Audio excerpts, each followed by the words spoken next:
Olá, amigos! Esse é o nosso Eita Podcast e hoje nós estamos aqui para conversar um pouco com o nosso amigo Marcelo Suzar, que é professor universitário agrônomo e vai contar um pouco da sua história para a gente aqui. Tudo bem, Marcelo? Tudo bem, Del? E aí, como vai as coisas? Como tá os dias aí? Pai, corrido, hein? Muita correria? Muita correria. E aí, o que você tem feito aí no dia a dia, assim, fazendo um apanhado geral inicial aí? Além de ajudar a cuidar das crianças em casa, né? Porque o pai e família tem que ajudar a mãe, né? Senão não dá, né? Mas nós estamos aí com vários projetos, Del. Estamos com um grande projeto que é uma plataforma que nós estamos construindo, né? Do Agro Bom Comércio. Estamos com a OCIP, né? A ADERE, tá certo? E estamos lá dando aula na universidade, tá certo? Com os nossos projetos aí políticos aí para 2022. Estamos na pega aí. Mas além antes... de tudo, ainda tem a propriedade que nós estamos lá produzindo quiabo, mandioca. Bacana. Né? Estamos lá. Mas aí, antes de você falar de todos esses setores que você tem atuado aí, eu gostaria de saber um pouco da sua história, né? A história de vida do Marcelo Suzarte.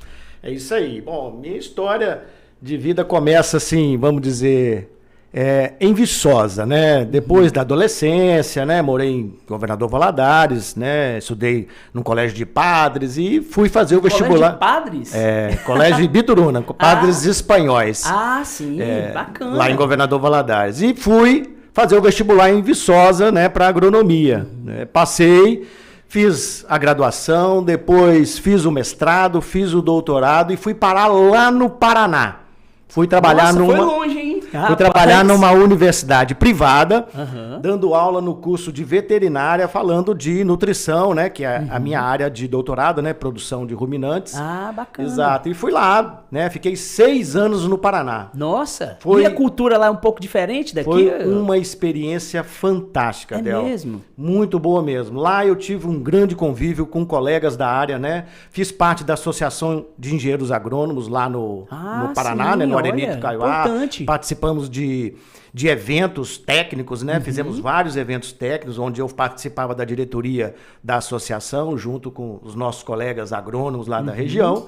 Então, assim, foi uma experiência muito boa. E em 2004, aí eu fiz o concurso para a Universidade Federal do Espírito Santo. Vim para Alegre.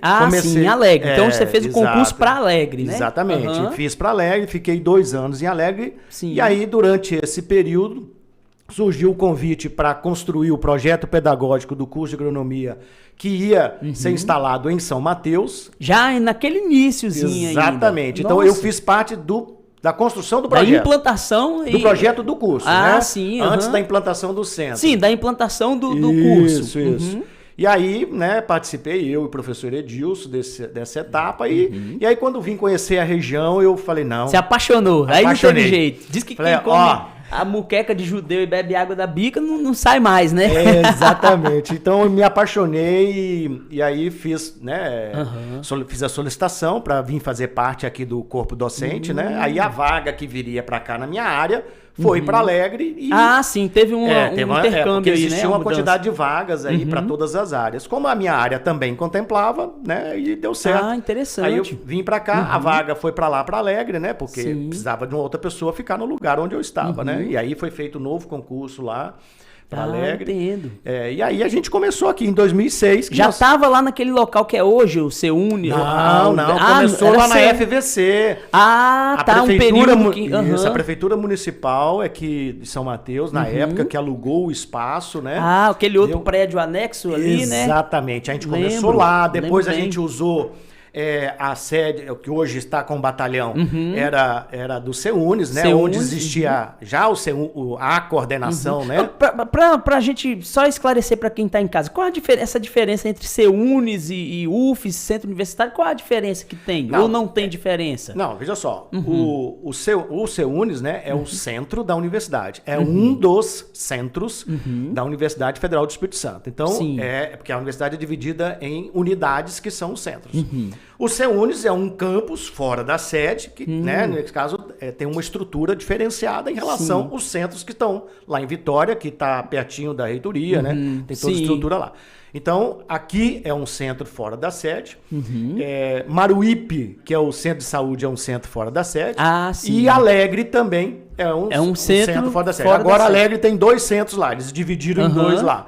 Mas era um centro quando a gente veio para cá. Entendi. Então, a CEUNES e UFES é a mesma coisa. É o centro da UFES. É a Universidade aí. Federal do Espírito Santo, num centro, né, onde engloba vários cursos, né, que nós temos aqui nesse centro. Além do curso de agronomia, outros cursos da área de engenharia. Continua a sua história, depois nós vamos falar um pouco sobre essa questão da UF se tornar uma universidade. Depois nós vamos falar disso também. Mas aí, continuando lá, você então veio para São Mateus, atuando na... Aí fui coordenador do curso de agronomia, os 2 mandatos, né, 2 gestões.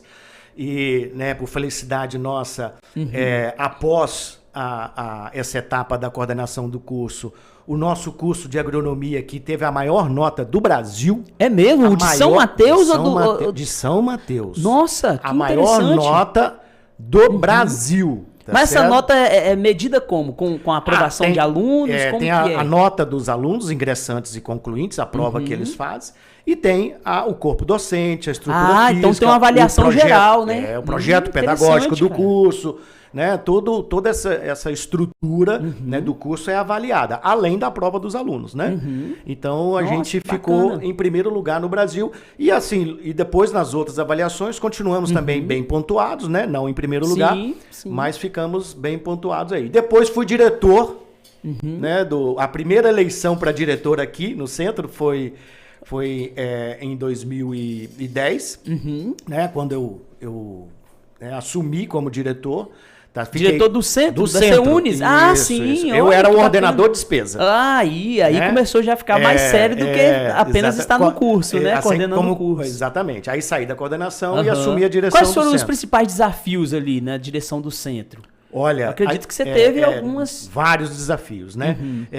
Mas assim, a gente estava na implantação do campus, né? Então, a gente pegou o campus, né, com um belíssimo trabalho do nosso antecessor, que foi o professor Renato Pirola. Né? Ele teve 4 anos de implantação, né? E aí eu dei continuidade a esse processo e concluímos praticamente todas as obras, só uma obra que não foi concluída, que foi de um prédio que a empresa faliu.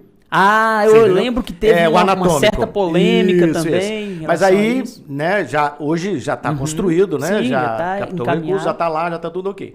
Mas enfim, a gente concluiu todas as etapas que estavam programadas durante esses 4 anos da gestão. Interessante. Conseguimos ampliar mais cursos, conseguimos uma façanha, vamos dizer assim, praticamente inédita, né? Que é conseguir, junto ao MEC, mais 11 professores, tá certo? Fora do projeto de expansão. Sim. Nós conseguimos pleitear mais 11 professores para o curso de enfermagem, que tinha um déficit, né? O curso de enfermagem é um curso que demanda muitos professores, né?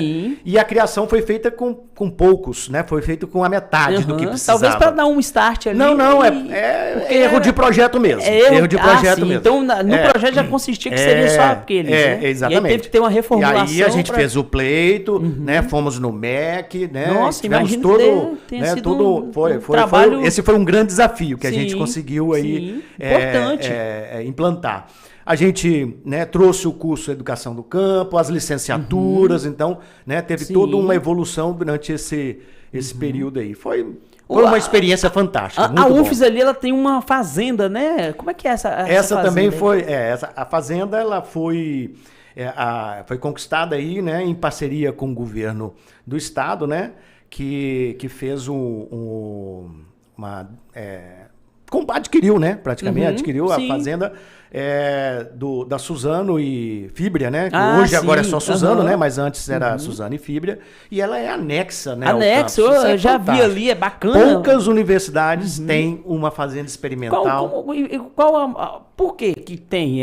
O que se faz lá na fazenda experimental? Não, lá se faz os experimentos, né? Do curso de pós-graduação, que nós temos o curso de pós-graduação em agricultura tropical. E tem as unidades demonstrativas, né? Para os alunos, né? Iniciação científica, para TCC, então tem várias atividades lá, irrigação, a parte mecânica, a parte, né, de horticultura, de café, né, fruticultura, então tem vários experimentos sendo conduzidos lá. Nossa, e aí, né, nesse período em que você estava na gestão ali da UFES, né, que era centro universitário, nesse período eu percebo que tinha assim, uma conexão muito grande em relação ao governo do município, ao governo estadual. Você tinha uma interlocução assim, um pouco acentuada, né?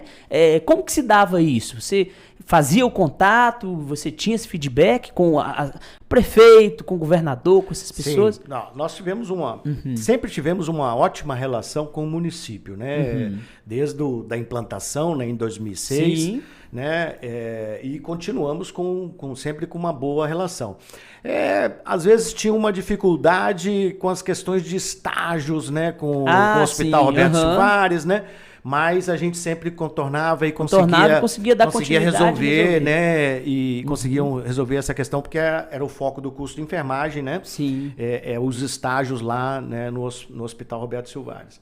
Então, assim, nós tínhamos sempre uma boa interlocução. E até, não sei se por causa disso ou, né, devido a visita, né, do secretário de Agricultura 2 vezes aqui no campus. Quem, né? era na época? O Tassiano Neto. O Tassiano Neto. Um abraço ao nosso amigo Tassiano Neto. Tá convidado para estar aqui também, o Tassiano. Agora tá lá em São Paulo. Tá em São Paulo? Tá em São Paulo. Sim, mas vai que ele vem visitar. Não, ele sempre vem visitar, né, os pais aí aqui, né?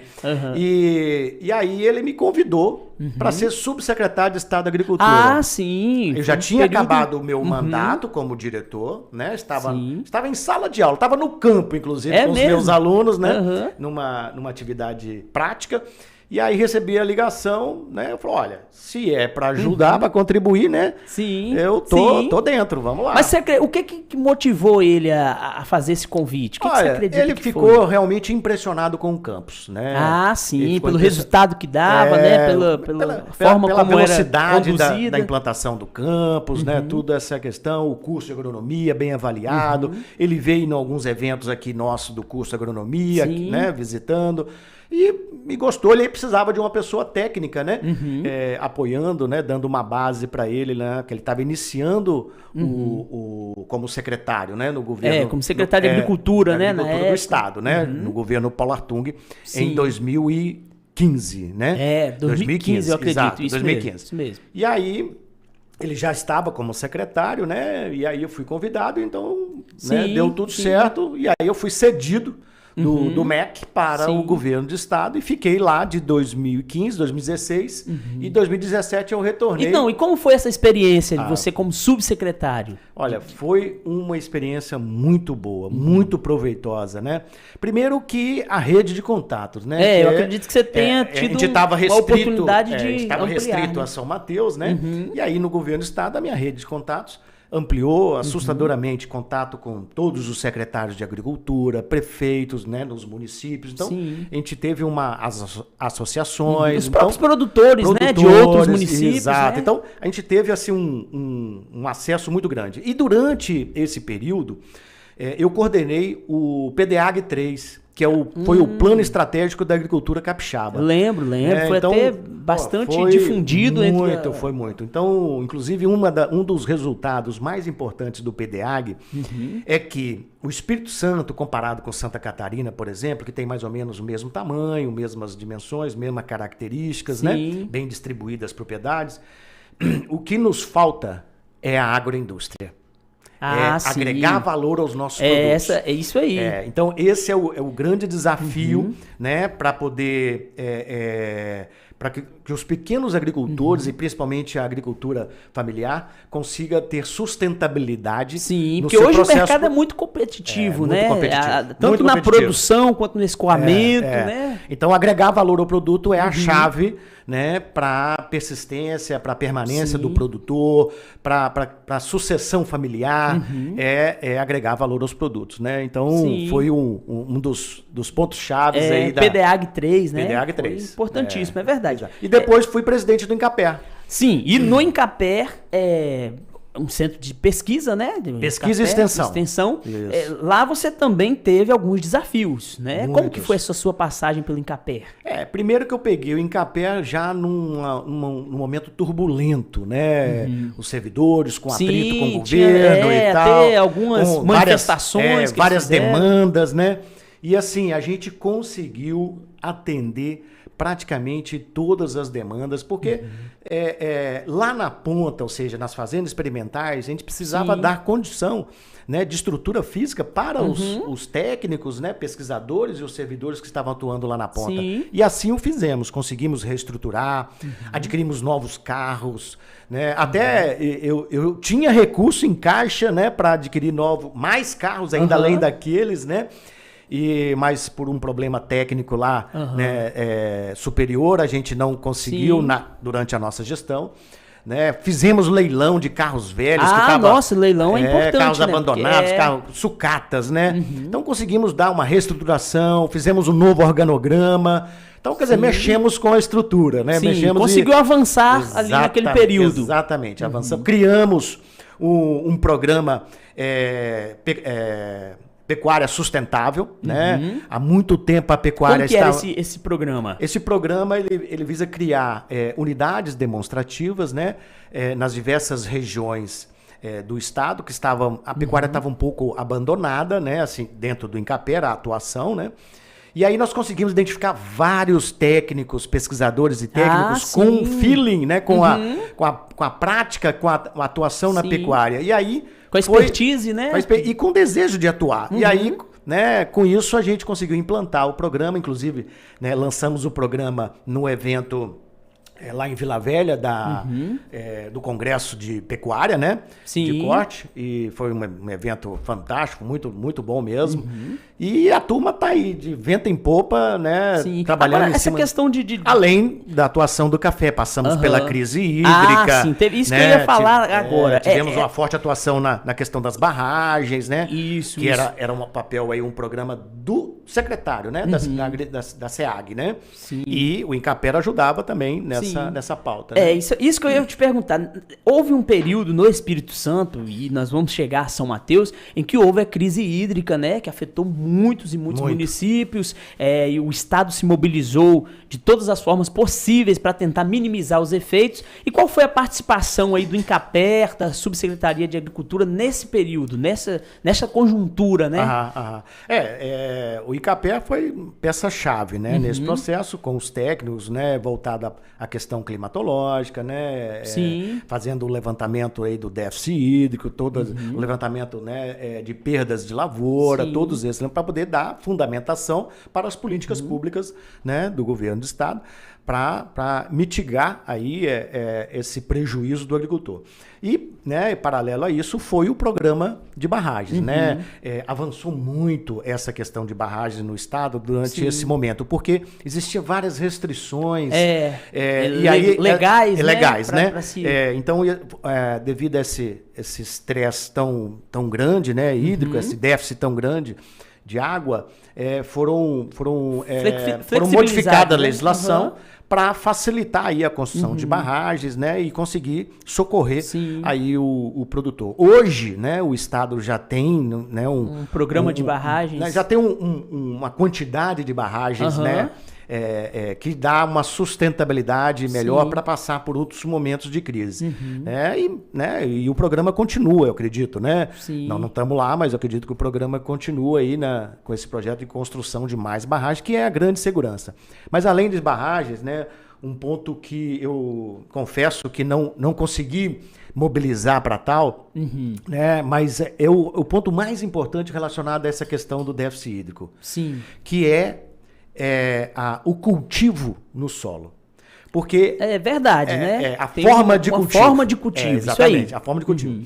Porque a barragem ela é um reservatório, certo?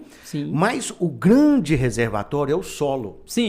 Né? O solo é o grande reservatório de água. Onde se armazena. Porque se você planta sem práticas de conservação, ou seja, sem impedir que a água corra, né? A água não pode correr.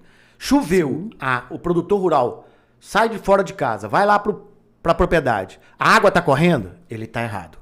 A água não pode correr. Ela tem que ficar. Ela tem que permanecer aonde ela está caindo, né? Principalmente na propriedade dele. Sim, sim. Porque se ela corre, o que ela faz? Ela leva o solo junto, não infiltra na propriedade, né? Não abastece a caixa d'água da propriedade natural e vai para os córregos e vai para o rio e vai para o mar. Vai embora pro mar. Então, se você tem práticas de conservação, as curvas de nível, as caixas secas nas estradas, uma série de práticas, né? Que inclusive foi uma das ações também, né? Durante esse período do Incapé, né? Um incentivo aí à construção de caixas secas, né?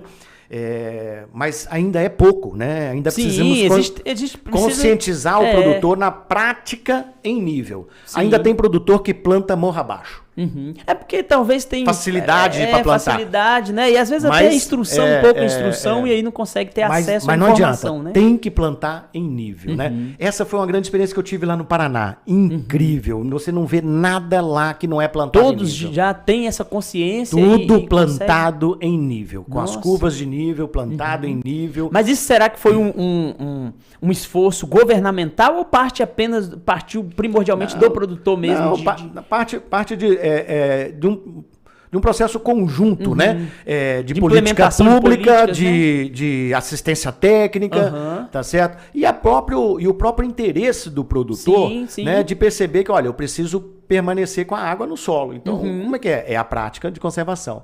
E quando eu estive no Paraná, foi muito interessante que quando eu cheguei lá, estava sendo introduzido um programa de integração lavoura-pecuária e floresta, que era um programa do governo federal, né, o ILPF. Esse programa, inclusive, hoje é uma dos programas mais sustentáveis para a produção. É integrar tudo, né? Agricultura, lavoura...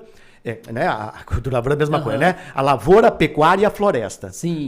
E aí intercalando isso dentro da sua propriedade. É fantástico. Qual a participação do MAPA, do Ministério da Agricultura, em todo esse contexto? Sim, ele atua exatamente incentivando esse programa, né? De integração lavoura-pecuária. Mas ele serve também estrutura ou apenas questão técnica? Não, o MAPA ele é responsável pela fiscalização, né? Orientação, nortes, né? Normativas, né? E as políticas públicas do governo federal. É o MAPA que faz a divulgação, o incentivo, né? O acompanhamento das políticas públicas do governo federal. Que equaciona tudo isso que está acontecendo aqui, né? Isso. Que hoje nós temos um colega, né? O Aureliano, que é o delegado, superintendente, o delegado do MAPA, né? Profissional fantástico, trabalhamos junto lá na secretaria, né? Que ele estava também na secretaria e no Incapé, né? Sim, bacana. Muito importante a gente conhecer todo esse contexto da agricultura do nosso estado. Então, assim, durante esse período que eu tive no estado, eu tive essa oportunidade, né, de visitar vários municípios, conhecer a realidade, né, de cada município, as dores de cada um, você entendeu? E aí a gente, né, atuando, né, como subsecretário ou como presidente, diretor do Incapé, a gente, né, levava aí as políticas públicas, as ações para diminuir aí as dificuldades dos municípios. Esse era sempre o nosso papel aí, né? Mas aí após esse período que nós comentamos de crise hídrica, você acredita que o Estado ele aprendeu e ele tem conseguido conduzir de uma forma diferente esse enfrentamento? Olha, as pessoas costumam aprender com a dor, né? Mas quando vem a bonança, né? A chuva, o tempo bom, as pessoas meio que diminuem. Eu tenho percebido, né? Que o programa de barragem ele deu uma freada, né? Ele não está, né, com a intensidade que está... E também nós não estamos tendo também nenhuma outra ação de conservação de solo, como eu te falei. Sim, que foi aquele exemplo que você citou. Que é fundamental, né? Então, essa questão, acho que é a mais importante de todas, é a conservação do solo. É conseguir fazer com que a água permaneça, ela não corra. Esse é o ponto-chave, né? E eu tenho percebido que o programa está meio lento aí. Eu não tenho, né? Às vezes nós temos ações mais pontuais de município, né? Do que do próprio estado. Mas eu não estou participando lá, eu não sei. É importante ter um prognóstico geral, né? Para saber. Marcelo, nós vamos continuar conversando, mas agora eu quero falar para você que está nos assistindo. Você pode compartilhar esse vídeo. Você pode nos seguir também no Instagram, eita.oficial. É o Instagram oficial aqui do nosso programa, Eita Podcast. Estamos muito felizes felizes com a participação de todos vocês. Você pode deixar seu comentário aí, pode deixar sua pergunta, fique à vontade para que a gente possa ter aqui um bate-papo. O professor gosta de perguntas.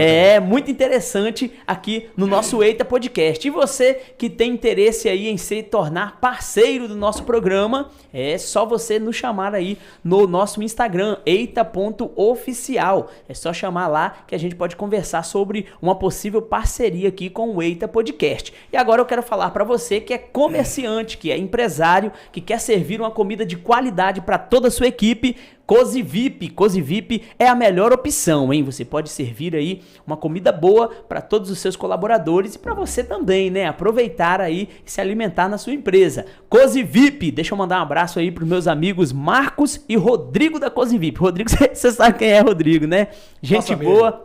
Gente boa. Um cara que tem um pensamento aí de desenvolvimento e contribui também para a geração de emprego, né? Para que as pessoas tenham também aí o sustento da família. Um abraço, meu amigo Rodrigo da Cozy VIP. Tamo junto, hein, meu irmão? E aí, você que está nos assistindo também, você pode contribuir conosco através desse QR Code aqui, ó.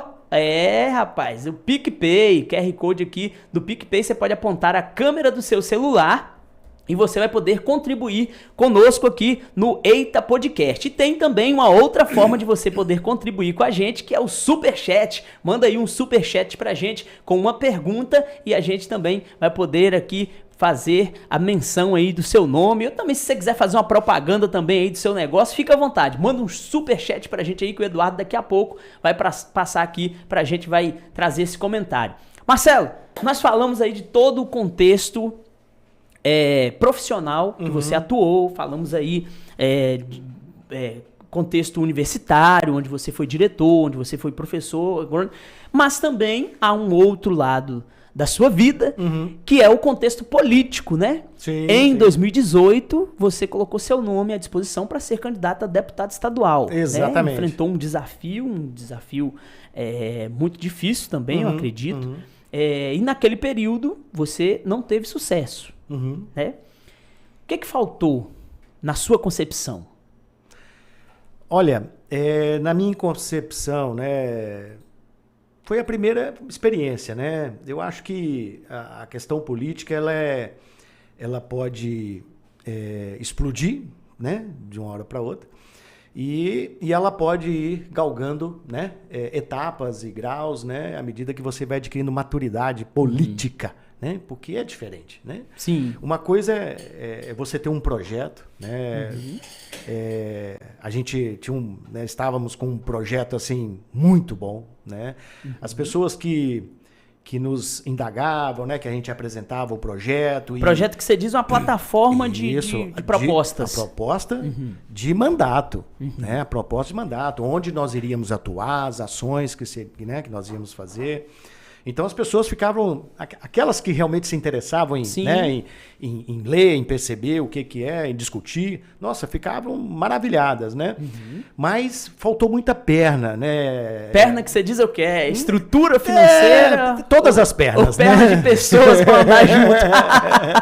Faltou perna, né? Realmente a questão financeira, ela realmente ela contribui, né? Quando você não tem um volume de pessoas te seguindo, né? Então, para você gerar visibilidade, né, de pessoas, você tem que, né, lançar mão de recurso para ter pessoas, né, fazendo a campanha, né? Sim. Né, tanto na região quanto nos municípios em torno e tal.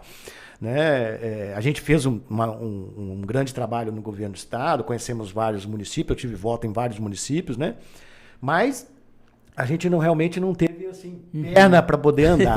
E uma coisa mais interessante é aquele negócio, né? Depois da eleição, né? Mas você foi candidato, nossa, meu voto era as pessoas que não sabiam, não sabiam, então muita gente não sabia, né? Então, e aí a gente aprendeu muito, né? Foi uma experiência... Sim. Você não acha que faltou um pouco de traquejo político, faltou um pouco de preparação antes? Sim. O time que estava também não era um time que estava tão conectado, entendeu? Então, enfim, né? Uma série de fatores. Eu acho que assim, eu não gosto de ficar... Né, remoendo, mas é necessário remoer. Mas vamos lá, aqui, vamos caminhando aqui com isso. Naquele período você foi candidato pelo PSL, que era o partido do então presidente do então candidato a presidente, o Jair Bolsonaro, que hoje é o Exatamente, nosso presidente, né, que já não é mais do PSL. Isso. Né? E você fez uma campanha casada com o candidato Bolsonaro. Exatamente. Literalmente, você Exatamente. abraçou a bandeira e carregou por todos os lados. Você acredita que isso contribuiu ou não com a sua campanha? Contribuiu. Eu acredito assim que eu não tive a capacidade, eu coloco isso como responsabilidade minha mesmo, né? Porque muita gente gosta de botar a culpa nos outros, né? Eu não gosto, não. Eu gosto de enxergar o meu erro e ir para cima, né? Sim. Então, eu realmente não consegui alcançar as pessoas, tá certo? Que pensavam como eu.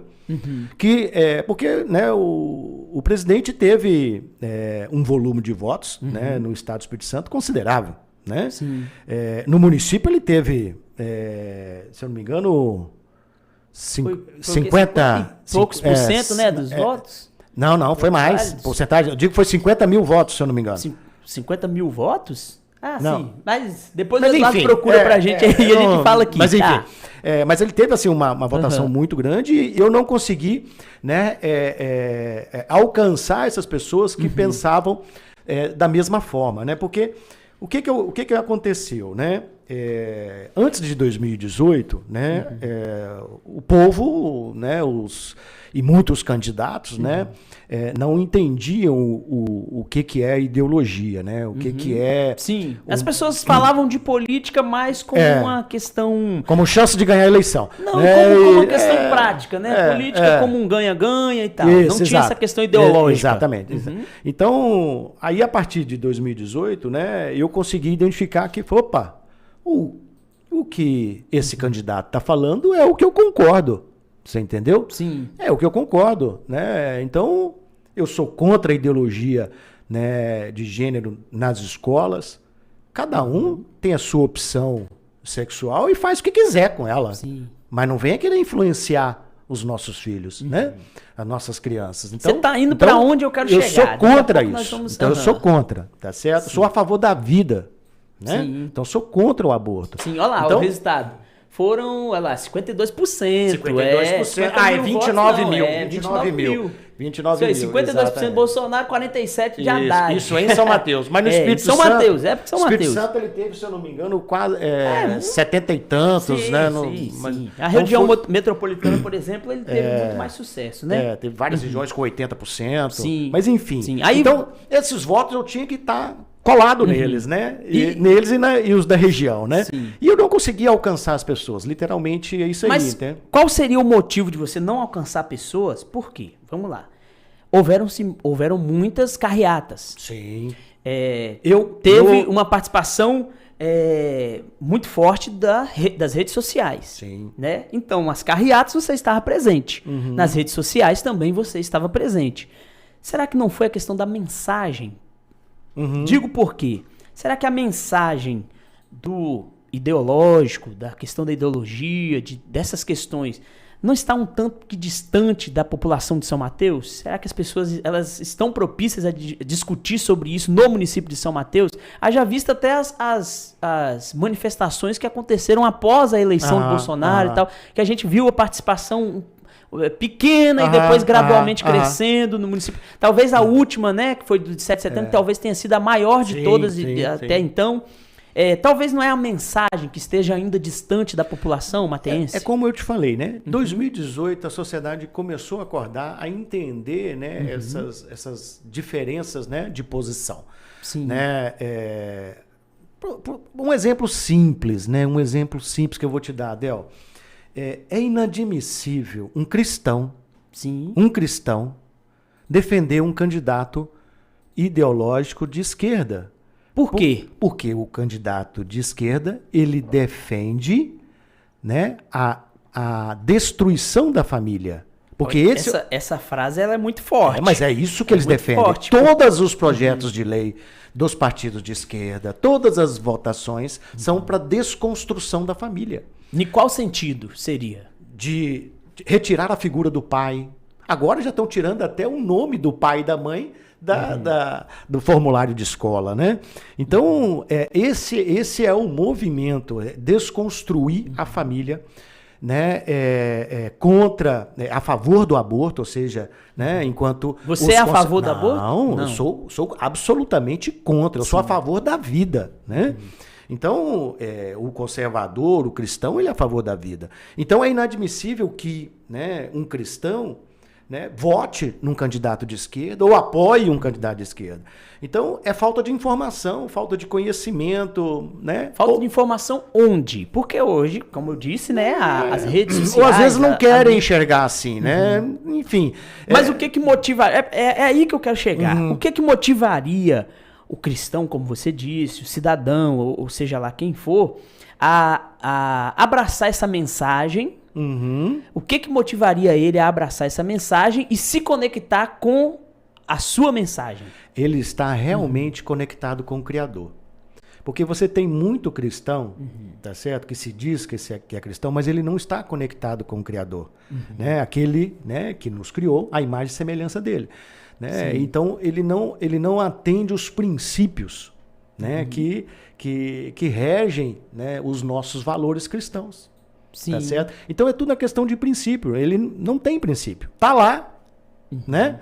Se diz, mas está no pecado. Porque a nossa missão, né, na Terra é de apoio ao próximo. Sim. E não de extinguir o próximo, né? Não de querer retirar a vida, né, do nosso semelhante no ventre. Então, esse é um exemplo que eu estou dando. Né? E como que você avalia a gestão do presidente Bolsonaro? Até então? Absolutamente cumprindo tudo que ele prometeu. Tudo que ele disse que ele ia fazer, os compromissos, ele está... Né, ele pode não ter conseguido ainda alcançar algumas etapas, né, algumas metas em função né, do sistema político que nós temos. Né? Falou a palavra que eu iria chegar. Na campanha dele, obviamente, ele falou muito em relação a não se render a esse sistema político, a não se prostrar aos cortejos, né, desse sistema político. Mas, com o decorrer do tempo, ele próprio assumiu, até uma entrevista, ele disse, eu sou o Centrão. E aí ele se aproximou, começou a se aproximar do Centrão para que algumas propostas dele passassem ali na Câmara e no Senado. Como que você avalia isso? Mas ele não corrompeu o princípio. Qual que é o princípio que ele estabeleceu do começo? O princípio que ele estabeleceu é não corrupção e não toma lá da cá.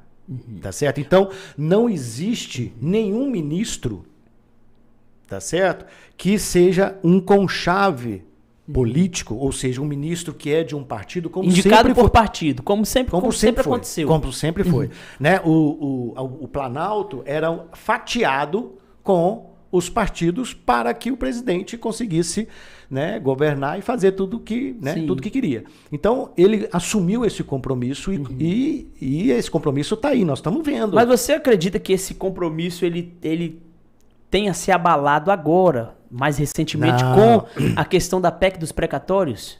Não.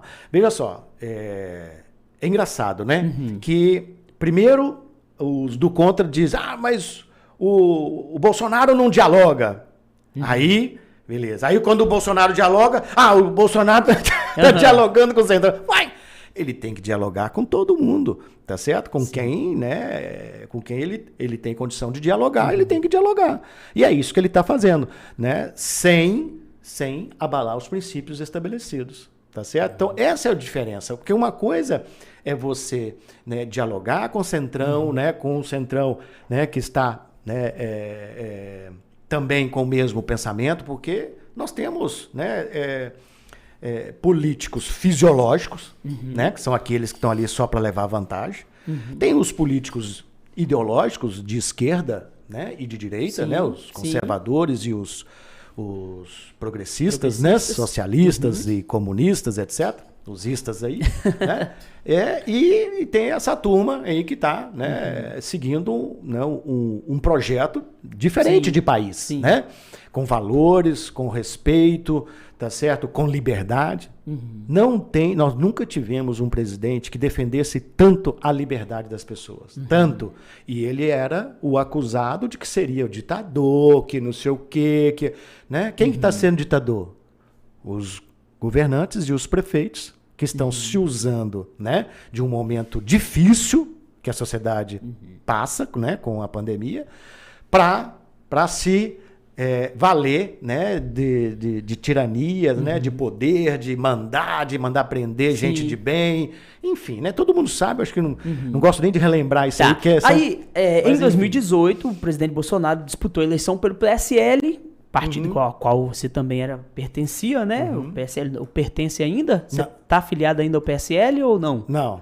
Tá, mas vamos caminhando aqui. O presidente Bolsonaro era do PSL, partido que deu guarita a ele após o Patriota não ter abraçado a possível candidatura dele. O PSL abraçou ele. E aí, logo depois que ele assumiu o governo do Brasil, algum tempo depois ele já deixou o partido, brigou com o Bebiano, brigou com algumas lideranças lá nacionais do partido, e aí já não faz mais parte do PSL. Às vezes a palavra não é brigou, né? Às vezes ele não atendeu aquele que eles queriam, né? E aí, de certa forma, o desentendimento aconteceu. Então, como eu sou baiano, eu falo brigou. Então, e aí ele deixou o PSL, e desde então ele era sem partido, presidente sem partido.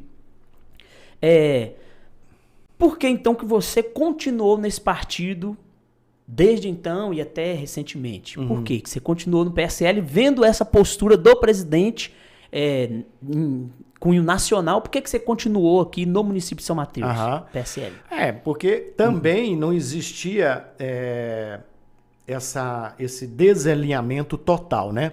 Existia também possibilidades de retorno do presidente ao PSL, dependendo dos entendimentos. Houve sempre, né, esse vai e vem, esse diálogo, né?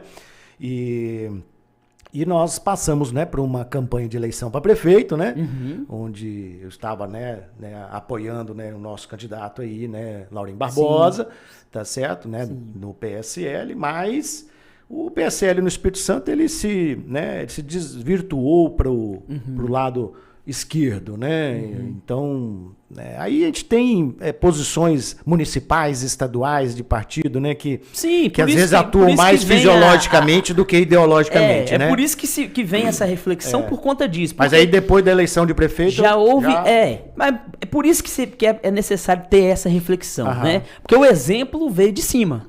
A partir do momento em que se percebeu em cima já que tinha ali meio que um fisiologismo, porque o que se percebeu foi isso, que havia um fisiologismo ali, um jogo de toma lá, da cá, que talvez não tenha sido atendido, ou foi em parte, porque o Bebiano chegou a compor o governo, né? Então, meio que fisiologismo, mas mesmo assim, algumas lideranças aqui do estado e do município continuaram lá no partido, no PSL. Talvez seria o quê? Uma esperança de que aguardando, né? Aguardando que retornaria, ou foi apenas um jogo político? Não, a gente precisa de um partido que tinha estrutura financeira por conta do número de deputados federais que foram eleitos, então tinha uma possibilidade de estrutura financeira, né? Tem isso também, né? Tem isso também.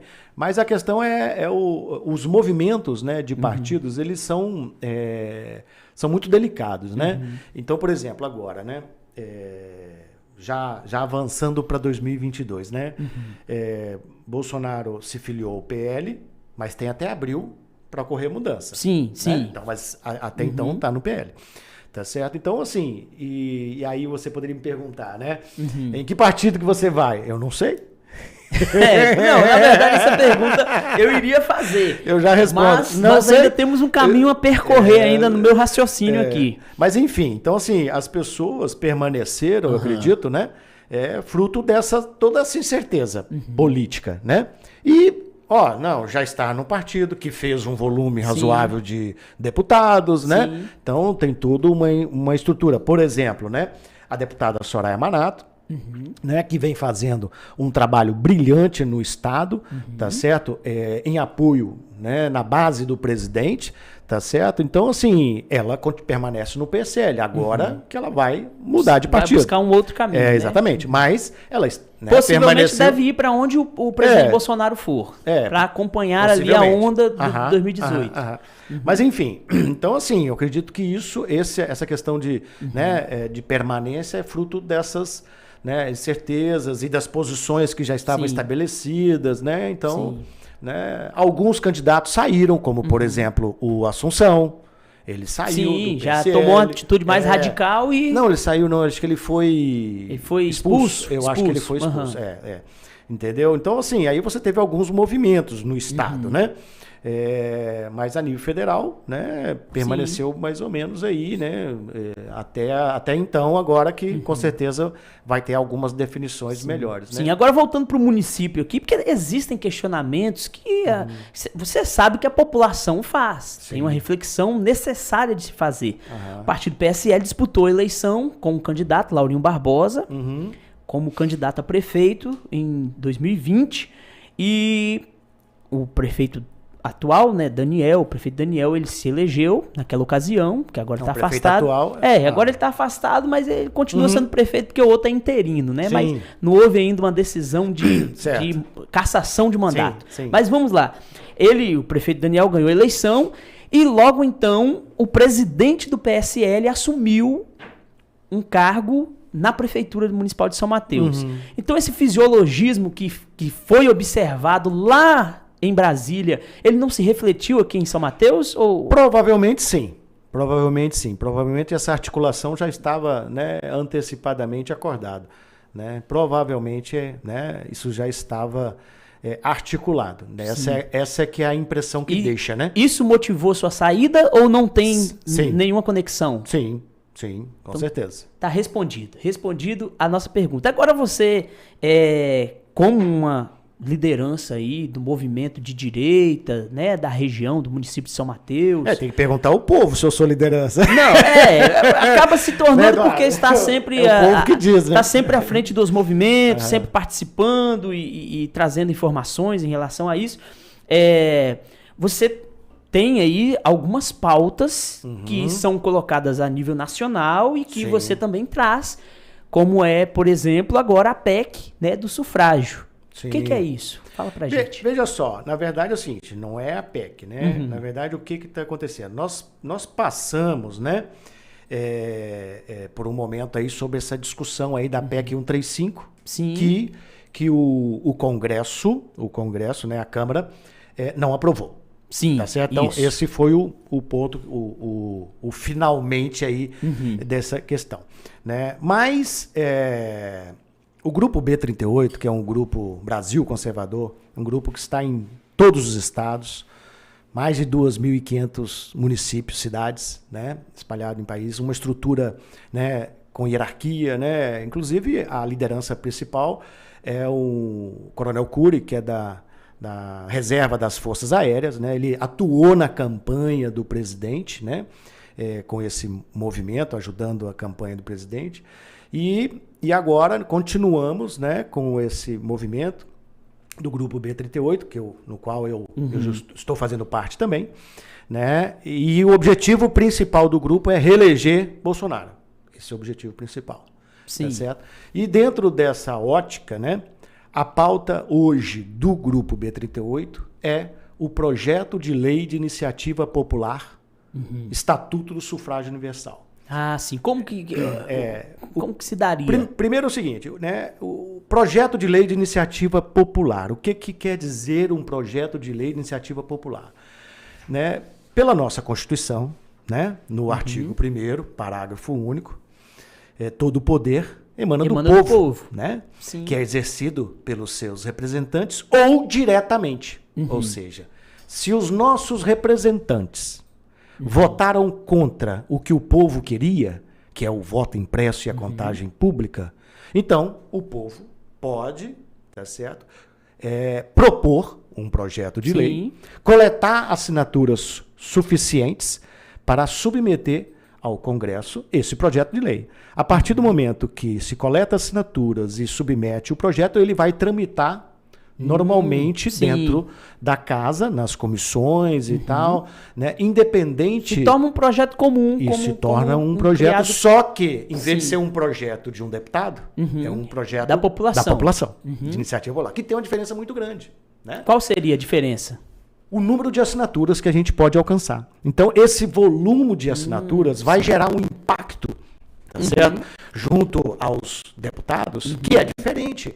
Porque, Sim, no sentido de que tem ali apoio de verdade, né? Esse apoio popular. Por isso que o nome é Projeto de Lei Sim. de Iniciativa Popular. Inclusive, os proponentes podem indicar quem vai ser o relator. Ah, sim. Então Nós isso podemos é importante. indicar quem vai ser o relator. Inclusive, Porque o relator é peça fundamental em qualquer inclusive projeto. tem vários deputados já se posicionando, tá certo? Querendo já ser o relator. Ser o escolhido.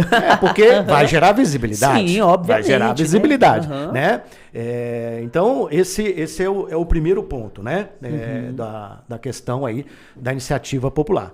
E a questão do sufrágio universal. Aí, essa palavra do sufrágio é uma palavra que, às vezes, eu vou arriscar dizer para você que 90% do Congresso Nacional não sabe o que é sufrágio universal. É mesmo? E o que seria sufrágio universal? Já que Esta palavra, Congresso ela não já conhece. existe nas nossas constituições desde 1822. Desde a época do Império. Né? Sim. Na primeira lei eleitoral do Brasil, já se estabelece o sufrágio universal. Ou sufrágio direto. Não. Sim. Mas o que é o sufrágio? Sufrágio é escolha, não seria escolha apenas? É o voto. O voto. Só que o sufrágio, além do voto, tá certo? Ele tem o escrutínio, ou seja, Sim. o exame secreto. Sim. Então, o sufrágio, né, ou seja, o voto, ele é uma relação do eleitor com o resultado, sem nenhuma intermediação. Sem nenhuma intermediação. Então talvez essa seria a grande diferença esse é do o modelo gargalo. atual. Esse é o gargalo. Porque em 96, o que aconteceu? Veio uma máquina eletrônica, eu vou usar esse A termo. urna.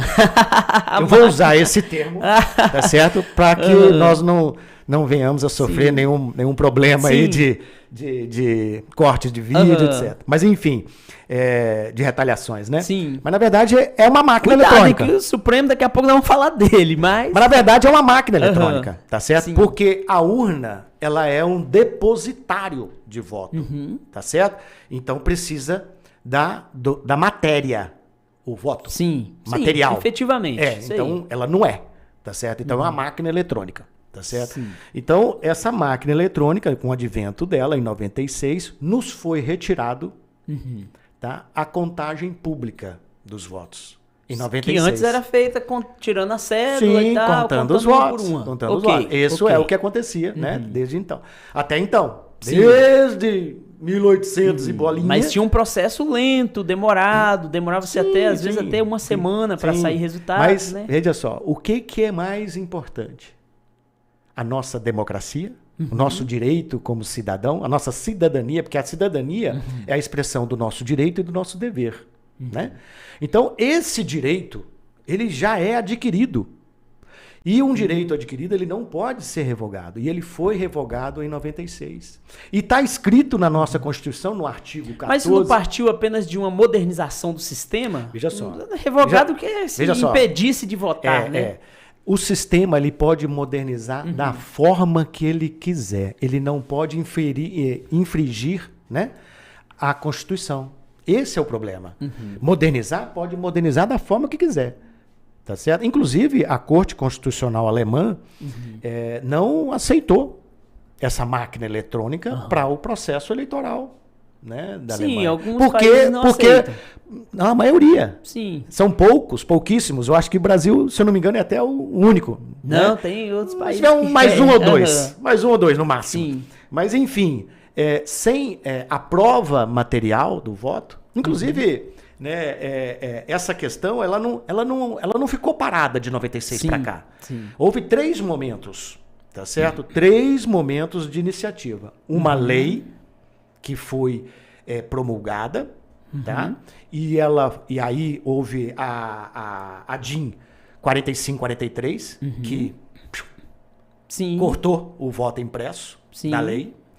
Depois veio a outra PEC, tá certo? Do Senado, que foi cortada pela DIN 5889. Inclusive, o vídeo, né, da sessão onde foi, né, votado, né, essa DIN, né,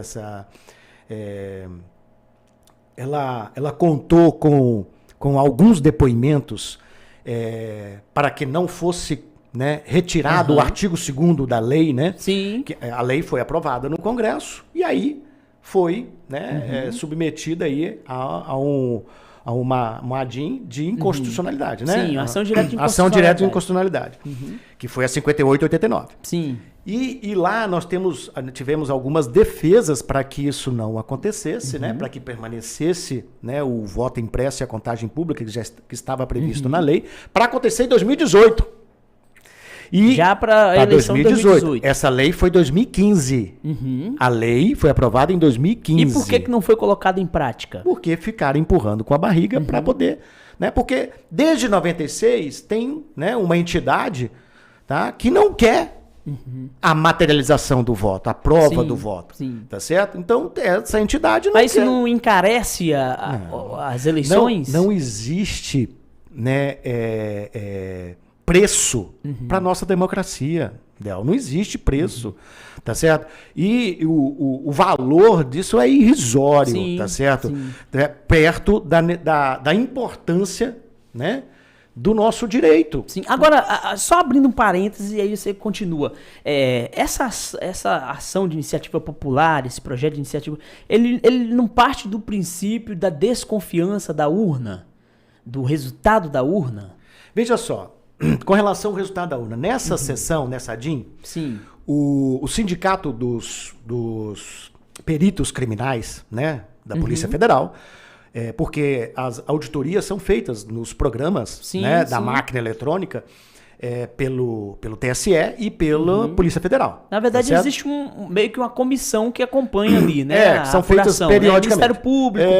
Mas enfim, então esse representante, um advogado, né, do sindicato dos peritos, foi lá apresentar, né, a defesa e ele, né, mostrou o resultado de perícia, né, de 2016 e 2017, né, que foi realizada por solicitação do TSE. Próprio TSE. Sim, é a ação da Polícia Federal fazer essa auditoria, né? Sim. Os peritos, os maiores especialistas aí na área, tá certo? E eles conseguiram invadir a inicialização da urna. A sequência da votação eles conseguiram identificar, entendeu? Então, quer dizer, teve, né, como invadir a urna. E aí, assim, aí você poderia dizer para mim, mas Suzar, o TSE conseguiu consertar isso daí.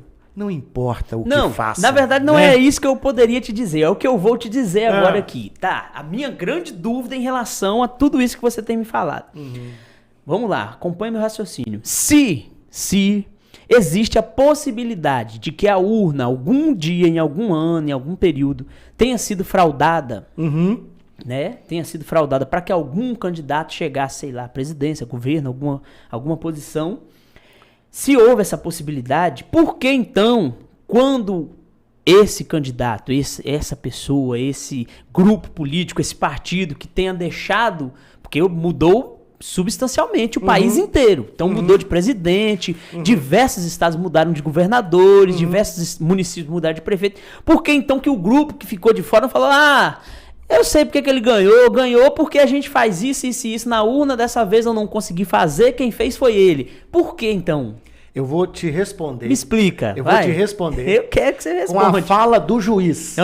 A fala do juiz. Sim. Né? Porque enquanto ele está no processo, ele não é juiz lá no processo eleitoral. Mas, quando há uma impugnação, a resposta do juiz, abre aspas, senhor impugnante, o senhor não provou a fraude na eleição. Fecha aspas. Porque não existe o voto para provar. A prova material. Por isso que eles não querem, em hipótese nenhuma, que exista a impressão do voto. Porque só assim que se consegue questionar uma eleição com a prova material. Como que vai ser? Se vai ser num plástico, se vai ser num papel, se vai ser... Não quero saber. Não é um problema meu. Inclusive, o projeto de lei, né, que nós estamos propondo, não especifica como. Porque é em cima dessa descrição do como que o Supremo Tribunal Federal usou de sofismas, tá certo? De falácias, para desvirtuar e criar, né, cenários, né, de que... trariam instabilidade. Que não daria, o voto não seria secreto. Então, assim, a forma... Eles é que vão resolver. O projeto de lei... Dá uma batata quente, você só esquenta e joga no... Exatamente. Inclusive, não está escrito... No projeto de lei, se você pegar, não está escrito que vai ter o voto impresso. Está escrito, num dos artigos, que o voto será retirado de dentro da urna e lido pelo presidente da mesa, né? Da mesa que tiver receptora, e apresentado aos fiscais de partido, né, quem tiver delegados lá, e os voluntários, porque também prevê no projeto de lei que as pessoas vão poder se candidatar a assistir publicamente, né? Porque, na verdade, o sufrágio é essa relação jurídica entre as pessoas que votam. Ou seja, eu voto e eu tenho o direito de acompanhar o que todos querem. Porque essa pessoa que todos querem vão exercer um mandato sobre mim. Então eu tenho o direito de acompanhar isso publicamente. Tá certo? É claro que não vai estar todo mundo lá, mas vai ter pessoas da sociedade, né, acompanhando isso aí. Então isso está lá escrito, não está dizendo que vai ser impresso. E está dizendo que após a contagem de todos os votos, será escrita uma ata, tá certo? Com o resultado, e essa ata... junto com o BU, que vai sair da máquina eletrônica. Que hoje já sai as Zerés. Mas o BU, ele não é prova material. Por quê que ele não seria? Se ele tem lá nome do candidato, número do voto... Ele é totalização. Ele não tem... Porque ele já mostra o final, então não mostra... Ele é totalização. Individualmente, voto por cada eleitor. E mesmo que escrevesse individualmente... ele não pode estar lá escrito de quem é que votou. Então, por isso que a cédula, ou a impressão, ou a coisa, ela não tem um nome de quem votou. Tá certo? Ela tem só o voto. Então, esta é a prova material que eu estou vendo, que todas as pessoas que foram lá na minha sessão, se eu estiver lá para poder acompanhar a contagem, eu vou saber, opa, a maioria realmente decidiu por fulano, por Beltrano, por Ciclano. Tá certo? Então... Agora, tem uma outra possibilidade de dar uma certa confusão nisso aí. Por quê? Lá onde eu trabalho, até tem uma máquina dessa, uma máquina de cartão. Olha lá, hein? Cartão de crédito. Então, o cara passa cartão de crédito lá e sai aqueles... Aí sai a bombinha, roda lá e sai aquele comprovantezinho. Às vezes... há a possibilidade daquela bombinha lá, ela dá um trem, enrola tudo, mancha, não sai escrito direito, sai errado. E se isso acontecer Brasil afora no período de eleição, como que vai se dar? Essa foi uma das falácias, né, apresentadas, e foi muito bem defendida, né, pelos representantes das entidades, né, a procuradora Miriam Jimenez, né, estava representando a Associação Pátria Brasil, né, junto com outros advogados que estavam fazendo as defesas, né, para que permanecesse. Porque eu acho o seguinte, essa ADIM 5889, acho que foi a principal delas. Porque a queda da PEC foi lá no Congresso, então o Supremo só mudou os votantes lá na comissão, tá certo? Aí via presidentes de partido, né, que fizeram um lobby, né, movimento. Que não é papel, né, dos ministros, mas enfim... né? Então, eu estou até desconsiderando essa. Inclusive, também, essa questão do auditável, na verdade, é uma fraude, né? Porque não sou eu nem você que audita. Sim, então, quem já estava não vai resolver nada para mim. Né? Eu quero ter a contagem pública do voto. Eu saber que as pessoas decidiram por fulano ou beltrano. Tá certo? Publicamente. Porque ali, tá certo? Ah, mas vai demorar muito. Muita gente pode perguntar, pode dizer isso aí, eu acredito também. Mas não vai demorar. Por que não vai demorar? Porque nós temos 500 mil urnas no Brasil, tá certo? Com um número de eleitores, no máximo nós vamos ter 400 votos em cada urna. Aham. Agora você imagina, conta 400 votos, vai demorar quanto tempo para contar 400 votos? Não vai gastar 1 hora e meia para contar 400, né? Então, nesse caso aí... Todos os votos serão contados nas sessões. Na sessão? Na sessão. Ah, Esse tá. é o projeto. Então, a pessoa vai lá, vota na Não vai urna... pro tribunal regional, vai na sessão. Mas aí, neste caminho, não há possibilidade de... Não vai em caminho, vai ficar lá. Na sessão, acabou a sessão, acabou o horário, Sim. fechou a sessão, aí vai entrar o voluntário que foi cadastrado e aprovado para poder assistir publicamente a sessão, os fiscais de partido, né, tal, e aí vai começar o processo, 17 horas. Acabou, né,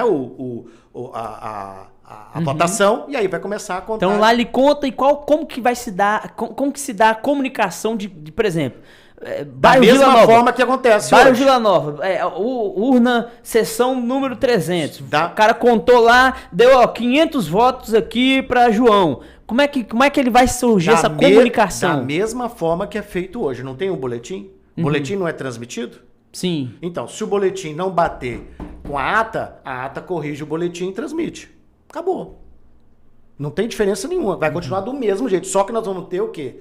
A prova material. E aí, física. Aí, esses votos, depois de contado e feita a ata, retorna para a urna, é lacrada, assinada, o mesário, todo mundo que estava ali, tal, e devolve, né, essa urna pro tribunal, né, eleitoral, que vai guardar para possíveis conferências posteriores. Futuras. Vai ficar lá guardado. Mas eles já foram contados lá na sessão. Mas você acha que não tem a possibilidade de se ter... muitas ações assim pedindo recontagem, quero que conta de novo, quero que surgiu papelzinho, tal urna, tal lugar assim. Vamos lá. Eu vou te perguntar o seguinte: o que é mais importante para você?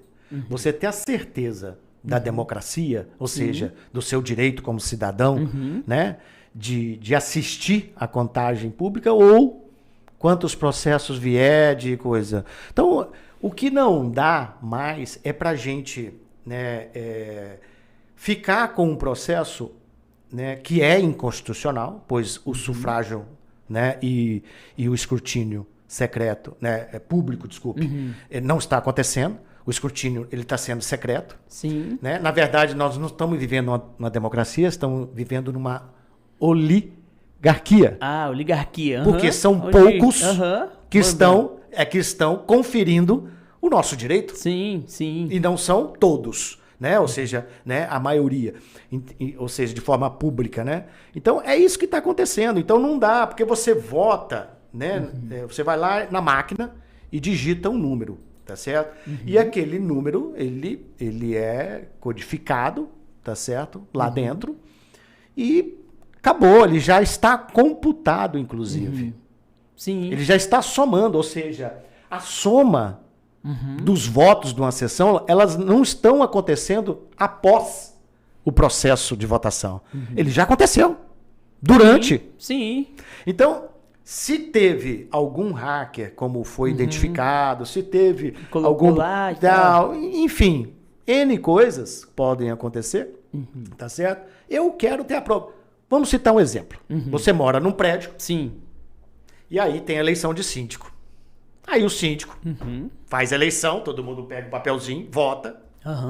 Ele pega os votos, tá certo? Fala, espera um pouquinho que eu vou contar os votos. E vai lá para o apartamento dele. Conta e volta os votos. Mas é bem queima assim, os né? votos, queima a prova, queima os votos e volta lá para a Assembleia e traz o resultado.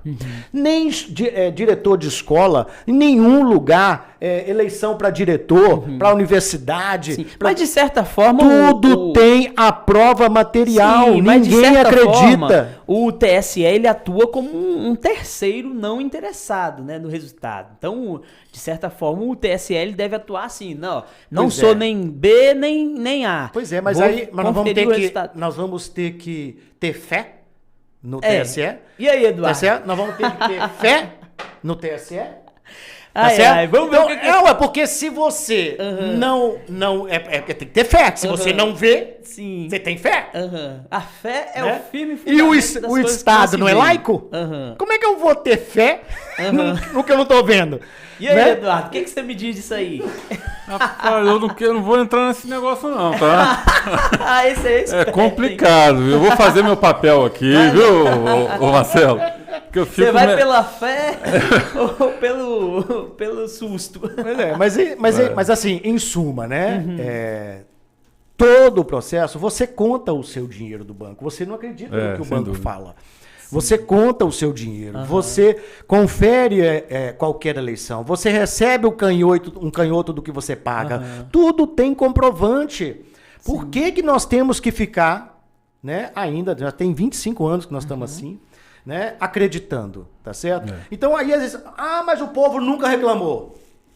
O povo nunca percebeu. Mas já existiram movimentos desde 2009. A primeira iniciativa na verdade, foi 2009. Na verdade, para ser sincero, essa concepção de que coloca o voto na urna, vira as costas, vai para casa e depois ele é contado, traz meio que uma sensação de que ele é secreto. Secreto assim, meu voto tá seguro, ninguém tá vendo em quem eu votei, então não tem a possibilidade de mudar. É uma sensação que as pessoas carregam. Então a pessoa vai lá, vota, votei. E aí, votou? Votei. Votou no seu candidato? Votei. Tô tranquilo, agora já sei que tá lá. Só que, como você está dizendo, não tem essa certeza absoluta de que o voto realmente é aquele lá e tal. Mas aí o povo, como é que tá os comentários aí, Eduardo? Então, tem comentários aqui. Mas só para me posicionar com relação ao assunto que vocês estavam falando, eu tava brincando. Tá vendo?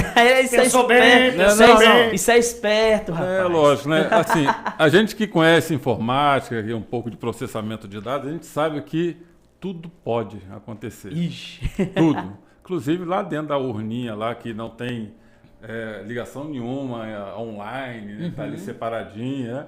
Ali tudo pode acontecer. Então, realmente, eu estou de acordo aqui que a gente tem que ter um comprovante de voto. Tem que ter um comprovante. E aí... Agora, a forma como vai ser? Que máquina, que eletrônica que vai ter, isso eu não quero nem saber. Tem que ter a prova material. A prova material que ela possa ser publicamente conferida por todos. Sim, sem dúvida. Simples assim. E aí eu vou ler aqui alguns comentários que estão chegando para o nosso professor Marcelo. O Flávio, ele está meio apagado aqui, sem meu celular, deixa eu olhar aí, agora sim. Flávio Sepúlveda, coordenador do B38, Espírito Santo. Boa noite, Marcelo. Dando aí um salve, né? Marcos Matevelli. Galera, tá ligada aí, hein? Lourival Santos, professor Marcelo. Louro! Esse vocês conhecem. Professor Marcelo Suzade contribuiu muito para a agricultura do Espírito Santo. Verdade. Heloíso Veloso Vieira Veloso. É porque aqui eles colocam o nome... porque é o nome de link lá do YouTube. Boa noite, professor Marcelo Suzade, estamos juntos. Aí Fábio Rios, B38, Espírito Santo. Muito boa noite, professor Marcelo Suzade, nosso coordenador estadual B38. Você também faz parte da coordenação? Como ele falou aqui. Ok, já foi dito, inclusive. Sim. Aí o Flávio Sepúlveda, de novo, coordenador do B38, colocou aqui, projeto de lei de iniciativa popular para a contagem pública de todos os votos. Eu acho que ele colocou de a forma correta para você, né? O Elton Douglas Silva. Gente, este podcast está sendo um enriquecimento ímpar. Com certeza irei revê-lo. Olha aí. Cara, que bacana isso aí. As pessoas estão reconhecendo o nosso trabalho. O importante é isso, né, Eduardo? Que fica aqui gravado, a galera pode assistir. Sobre esse assunto, na próxima quarta-feira, dia 15 de dezembro de 2021, às 20h30, nós vamos ter uma live com o autor do projeto de lei, Felipe Jimenez. Nossa, bacana, hein? Ele é procurador do Mato Grosso do Sul. Ele e a esposa Miriam Jimenez que escreveram esse projeto de lei, que foi escrito de uma forma hermenêutica, para que não haja sofismas de nenhum ministro querendo desvirtuar. Com base na lei, né? Exatamente. Então, tipo assim, cumpra-se, né? Porque, na verdade, esse projeto de lei, ele vai regulamentar o sufrágio, que até hoje não foi regulamentado. Não existe um regulamento. Exatamente. Por isso que se chama Estatuto do Sufrágio Universal. Entendi. Para regular essa forma. E é um processo administrativo, não é jurídico. A mesa receptora de votos, ela é administrativa. E uma ação administrativa, ela precisa ser pública. Então já está ferindo o princípio da publicidade. Por quê? Porque nós não temos a prova material do voto. Exato. Sim. Então, não está tendo publicidade. Então, eu não estou contando. O voto entrou na urna e sumiu. Mas olha só, Marcelo, como que vocês... Na urna não, na máquina. Como que vocês imaginam que irão conseguir aí esse apoio popular de fato? Qual vai ser o modus operandi aí? Modus operandi. Nós estamos aí com um grande apoio do movimento dos caminhoneiros, do movimento do agro. O agro está conosco nesse projeto, né? Aquela liderança que movimentou aquele último movimento lá de 7 de setembro, está junto conosco. Vários artistas já fizeram apoio, já fizeram um vídeo se manifestando, né, apoiando o evento. E nós estamos em todos os estados do Brasil com o nosso grupo B38, nos municípios, coletando as assinaturas, né, fazendo esse movimento para que a sociedade efetivamente mostre, né? Aí alguém pode falar assim, mas o Arthur Lira disse que não vai pautar. Quem manda nele é o povo. Quem paga o salário dele é o povo, somos nós que vamos pautar ele, não é ele que vai pautar. Sim, mas a possibilidade de fazer uma pressão pessoal lá... Não, a pressão é o número de assinaturas que nós vamos coletar, tá certo? Aí, à medida que o processo for para as comissões, todas as comissões passam no YouTube, nós vamos entrar lá no YouTube fazendo manifestações de apoio, tá certo? Então, essa é a mobilização que nós vamos fazer, a mobilização, se precisar de ir para a rua, nós vamos para a rua, fazendo mobilização pacífica, ordeira, de apoio ao projeto de lei. Então, o que for necessário, nós vamos fazer. E aí tem um outro ponto, né, que é o negócio da anualidade, né? Sim. Muita gente fala, mas não vai dar tempo. A anualidade que prevê no artigo 16 da Constituição se refere à paridade entre candidatos e não do processo administrativo. Então não tem nada a ver a anualidade para esse caso. Sim. Porque aqui é só uma questão administrativa. Então até um dia antes da eleição pode ser aprovada a lei. É claro que não daria tempo de executar, enfim, mas assim, desde que tenha um tempo hábil né?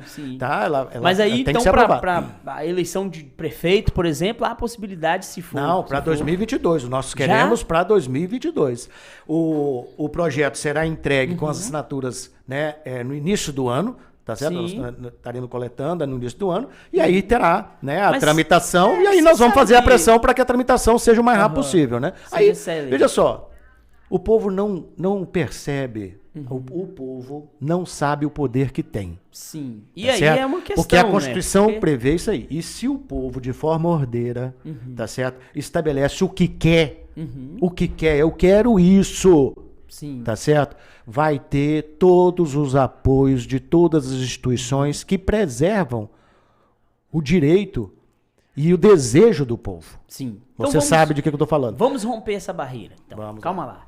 Você acha que nesse período de pós-pandemia, onde dificuldades econômicas, né, por todos os lados, a questão da saúde das pessoas está, né, aí em xeque com a questão da pandemia, as perdas, né, que os municípios, os estados, o próprio país teve, né, perdas em diversos sentidos.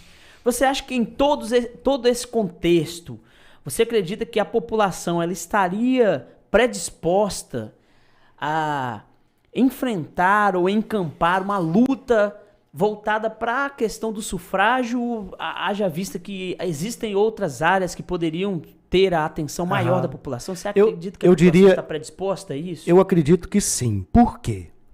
Porque a prova foi mostrada no dia 7 de setembro, com as manifestações de apoio a um governo conservador, né, que respeita a lei, que defende a liberdade, defende as pessoas, né, que está realmente cuidando do social efetivamente, não enganando as pessoas, né, que está levando água no Nordeste, que está concluindo e fazendo estradas e pontes, né, melhorando a logística do país, está realmente transformando esse Brasil. Tanto é que evidência no mundo, né, a evidência no mundo é o nosso presidente. Ele é referência no mundo, tá certo? Então, assim, tá realmente transformando. Tem pessoas que não querem enxergar isso, mas paciência, é um direito dela. Ela é livre para não querer, para não gostar, né? Então, assim, a manifestação do dia 7 de setembro nos mostrou que o povo quer mudança. Na hora que cair efetivamente a ficha das pessoas de que se nós não tivermos essa lei aprovada, nós não teremos a tranquilidade nas eleições. Nós não teremos. Por quê? Porque tudo mostra essa fragilidade que já está comprovada. Não sou eu que estou dizendo. Mas aí você acha, então, que essa fragilidade ela beneficiaria a oposição? A oposição do Bolsonaro, nesse caso, beneficia quem não quer o voto impresso. Beneficia quem não quer o voto impresso. Então porque a prova material do voto, ela resolve qualquer dúvida. Qualquer dúvida, Del. Sim, então, se você tem a prova material, resolve. Retornando à questão política, você acredita que tem segundo turno ou não? Para presidente? Não tem segundo turno. Não tem segundo não turno. Tem segundo então o Bolsonaro ganha já no primeiro turno. Ganha no primeiro turno. Agora, é claro, vamos supor. Vamos imaginar que não conseguimos aprovar o projeto de lei, né? Por algum motivo, não deu tempo, enfim. Não foi aprovado. Vamos continuar sem ausência, né? Da comprovação do voto, né? E da publicidade da contagem pública, que isso está previsto na nossa Constituição, né? Então vamos imaginar isso daí, né? Aí eu não sei o que vai acontecer, qual que vai ser aí o modus operandi desse processo aí, eu não sei, tá certo? Mas que com a popularidade que o nosso presidente está tendo diante dos resultados das entregas que ele está fazendo para o país, se houver fraude nas eleições, tá certo? Porque isso, né? Você vê aí nas redes sociais vídeos da pessoa digitando um voto, aparecendo outro, enfim, N coisas aí, né? Mas fraudes que a gente não consegue provar, né? Porque você não tem a prova material do voto, né? Então, mas as pessoas que votaram, né? Elas vão para a rua. Eu tenho certeza disso. As pessoas vão se manifestar na rua. Tá certo? Porque vai ser... nós somos hoje as pessoas que querem o Brasil melhor, livre de corrupção, né? Tá aí, ó, né? Nós estamos vendo aí a grande mídia, né? Que está minguando aí por falta de teta, tá certo? E porque, né, perdeu o que tinha... O compromisso assumido é isso, vamos dar prioridade pro povo, né? Não faz sentido, né? Reduziu 80% do recurso aplicado em mídia. Sim. Hoje o principal opositor do presidente Bolsonaro, na sua concepção, é quem? Quem seria? Veja só, você fala a nível de Brasil? A nível de mundo? A nível de Brasil, obviamente. Na possível candidatura. O principal opositor dele. Sim. Olha, nós temos a chamada terceira via. Ninguém está acreditando, tá certo? Mas o candidato vai ser o Dória. O candidato, tá? Que vai disputar com o Bolsonaro vai ser o Dória. Você acredita que estão com... Vai ser o Dória. O João Dória, ele ultrapassa aí os limites do PT, O João Dória vai ser o candidato de oposição. Tá certo? Ele vai ser... Pode ter até outros candidatos, mas o candidato... Você acredita nisso por quê? Porque por conta da questão geográfica, capacidade política, aglutinação, questão interesse financeira? Internacional. É interesse mesmo? Internacional. A nova ordem mundial, né, o globalismo, né? Aí você já quer entrar nos Illuminati. Não precisa nem tão longe. Não precisa nem tão longe. Não acredito que você vai eu vou no George Soros. Se você for, eu vou eu vou na geração. Daqui a pouco você vai... Eu vou na declaração do George Soros. Você já não volta pra casa. Se os Amara, daqui a pouco manda a polícia vir buscar aqui. George Soros fez uma declaração. Tem uma declaração dele. Sim, acredito que eu tenha visto que o candidato vai ser o Dória. Ele vai ser o candidato que ele vai botar para disputar e retirar aí, né, o Bolsonaro. Então você acha que existe então aí uma possível... Ele tá articulado aí, né, com esse interesse global, tá certo? Ele já assumiu compromissos, ele já recebeu dinheiro adiantado, com certeza, né? Eu acredito nisso, acredito. Vou falar assim, eu acredito nisso, né? Que ele já recebeu dinheiro adiantado e tal. Enfim, então eu acho que ele que vai ser o candidato. Vai ter essa nuvem aí, né? Que a esquerda já não quer nem o... Eu vi agora recentemente um vídeo, né, da esquerda. O vídeo do povo, todo mundo vermelho. xingando, né, o ex-presidiário, né, Luiz, né, de ladrão, tá certo? Então, né, se eles mesmos já não estão... eles mesmos? Rapaz, esse vídeo, você não viu não? Rapaz, tá lá, Porque... todo mundo de vermelho, chamando de ladrão. Mas as pesquisas mostram que ele é o principal opositor do presidente Bolsonaro. Isso é pesquisa, né? Que pesquisa falou que o Bolsonaro não chegava no segundo turno. Aí quando chegou no segundo turno, que ele não passava no segundo turno. Então, pesquisa. Você entendeu? A pesquisa, pra mim, é a rua. Sim. Aonde ele vai, ele é, né, ovacionado, ele é, né, sabe, recebido com carinho, com atenção. Eu fiquei impressionado com São Mateus. Aqui em São Mateus, aquela participação que ele teve aqui impressionado, na entrega das casas. Nós tivemos assim, um trabalho hercúleo aí nessa mobilização para a chegada do presidente, né? Né, contamos com o apoio de muita gente aí, né, mas ficamos muito preocupados. Eu fiquei preocupado, né? Sim, no sentido dele ser utilizado. Exato, de não ter assim, um volume de pessoas e tal. E ele foi, tanto lá no aeroporto quanto no caminho, a cidade se transformou de bandeira verde e amarela para onde ele passou. Então, assim, foi fantástico, fantástico. Aquela parada, aquela subida no corcel, né, lá verde e amarelo que ele fez, tirou foto com todo mundo. Foi assim, eu fiquei impressionado, Isso em São Mateus, que ele teve 52% de voto. Então, hoje em São Mateus, ele tem mais de 70%, com tranquilidade. Será? Tranquilamente. Mais de 70%. Dos votos daria o quê? Mais de 70%. Eu tenho certeza. Mil, né? 30, não, 29 teve com 52. 29 e 52, então. Dá uns 30, 35 mil. 35 a 40. Então. Eu tenho, sabe, assim, tranquilamente. O problema é o seguinte, as pessoas têm muito receio do cancelamento e não se manifestam. Tá certo? Sim. E aí, no dia, eles se manifestaram. As pessoas saíram das suas casas e se manifestaram. Não é porque foi um evento, um momento assim, atípico? A manifestação foi de apoio a ele, não foi do evento. Foi de apoio ao presidente. Você entendeu? As pessoas estão percebendo a mudança, né? O freio na corrupção no país. Del, as nossas autarquias davam bilhões de prejuízo. As nossas autarquias dão hoje, após, né, o governo do presidente Bolsonaro, dão bilhões de lucro. É simples assim. O roubo era desenfreado, tá certo? Então, não tem desvio de recurso. Não tem, eles querem impor aí com uma narrativa disso, daquilo, mas não consegue provar nada, não tem nada. Não tem nada. É só você ver. Na verdade, o presidente Bolsonaro ele tem alguns tendões de Aquiles, né? Os filhos são alguns deles.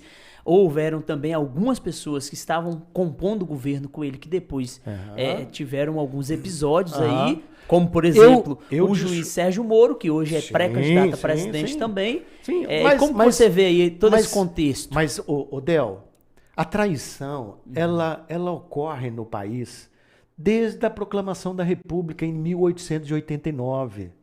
Né? O Marechal Deodoro da Fonseca era um monarquista.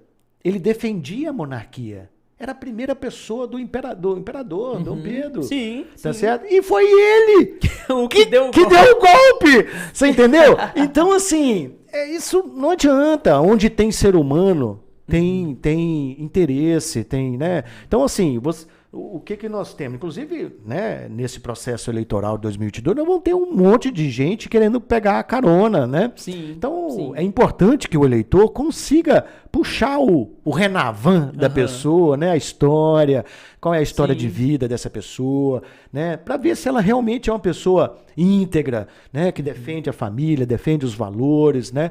Que está com um projeto de mandato, né, para realmente contribuir na construção desse Brasil, né? O Brasil é a bola da vez. O Brasil é a bola da vez.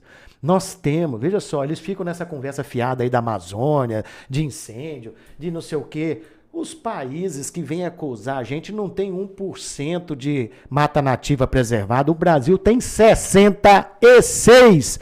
do território nacional preservado com mata nativa.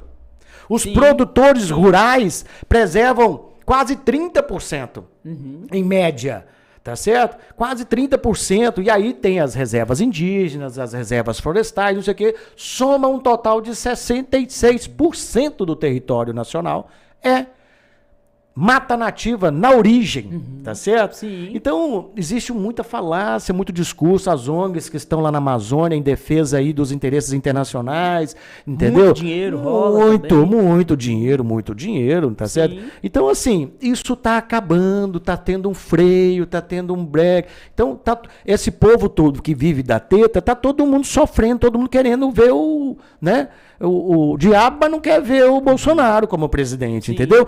E principalmente a mídia, né? Principalmente a grande mídia, né?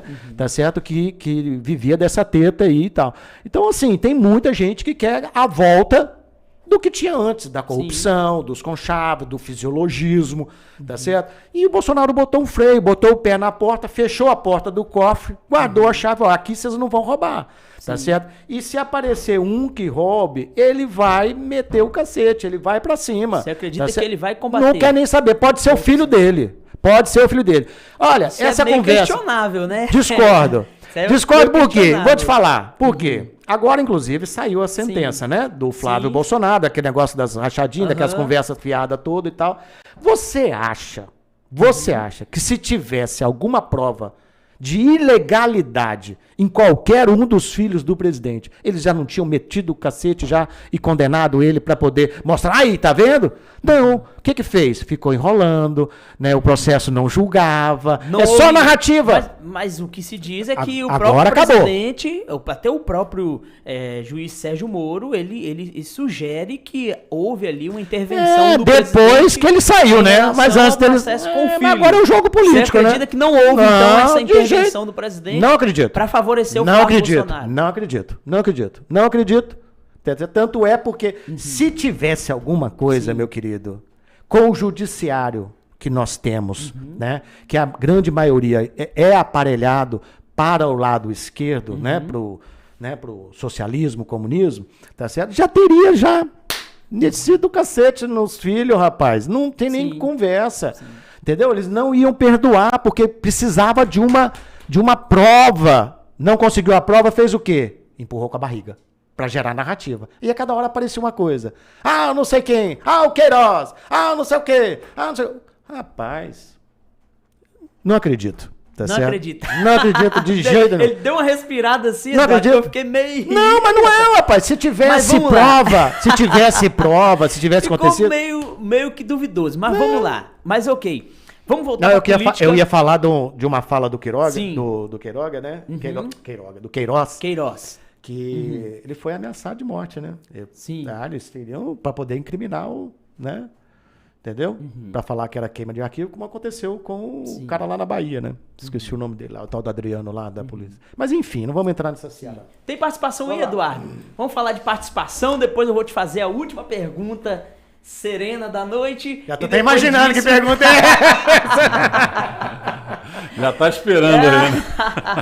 Vamos lá. Manda ver. Tem sim a participação aqui do Adriano Souza Borges. Boa noite, professor Marcelo Suzarte e demais patriotas. B38 Guarapari, Espírito Santo. Opa, Guarapari assistindo. Bacana. E aí tem uma pergunta aqui também do participante, o Flávio Sepúlveda, né? O coordenador do B38. Ele pergunta o seguinte: a quem interessa não ter mais segurança nas eleições?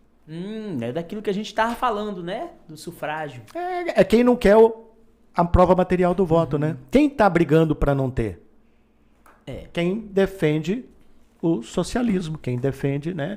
Quem foi indicado pelos petistas, quem foi Sim, indicado, né? sim. Por esse, né? Enfim, É, tá aí. de certa forma. De certa forma É só a gente fazer as analogias, né? Sim. Então vamos lá, política local aqui, regional aqui. Ano que vem, 2022, eleições municipais, estaduais, federais, presidente, governador, senador, Aham. deputado federal e deputado estadual. Você pretende ser candidato ou é descartado? Del, veja só, a minha missão, né, eu vou puxar um pouco assim da minha vida pessoal para te narrar essa missão aí, né? Porque a gente conversa, né, com o Criador e escuta o que ele prepara pra gente, né? Uhum. E eu já tenho, né, 4 filhos, tá certo? 2 casais, né? 2 da minha primeira relação, né, de casamento e 2, né, na minha última relação de casamento, né, na qual eu estou hoje muito feliz. Deus colocou um anjo na minha vida, né? Preparou, né, direitinho o caminho e Deus me mandou uma criança especial para que eu cuidasse. Bonito, lindo, menino.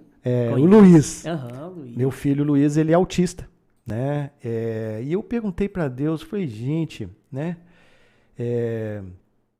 Que honra é essa, né? Que Deus está me dando de criar, né? De cuidar de uma criança tão especial, né? Porque ele é especial. Sim, você em entendeu? todos os sentidos, Todos né? os sentidos, todos os sentidos. E então é uma bênção quem tem essa oportunidade. Tem algumas pessoas que não entendem assim, né? Sim, Que vem dificuldade, não tem né? dificuldade. Mas eu já venho de uma família, né? Onde... Olha ele lá. O Luiz. Isso. Eu já venho de uma família, né?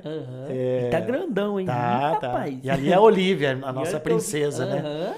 Eu já venho de uma família que eu tenho um irmão, né? Que faleceu, né, há pouco tempo, que tem síndrome de Down, né? Sim, excepcional. Faleceu, né? Faleceu, Alex, né? Então eu venho de uma família que já convive com o especial, né? Sim. Já convive com o especial. E aí eu entendi, né?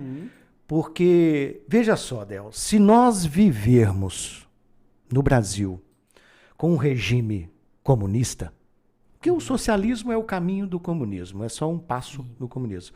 Ou seja, se nós vivemos um regime ditatorial, porque é isso que o comunismo faz, é ditadura, né? É ditar o que você pode ou não pode fazer.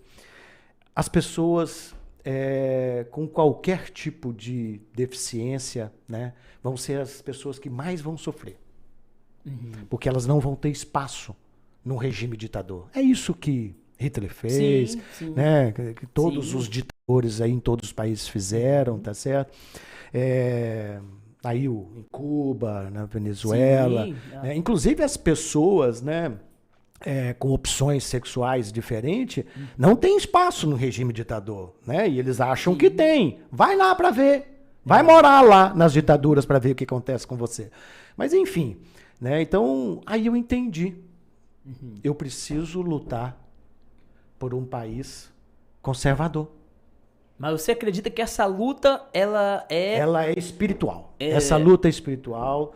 Deus está enviando para diversas pessoas, né, para diversos generais, essa missão de guerra, porque nós estamos vivendo uma guerra espiritual, essa missão de guerra, e eu não posso me furtar, tá certo, de estar nessa guerra. Então, a minha missão principal é reeleger o nosso presidente Bolsonaro. É eleger um governador conservador, tá certo?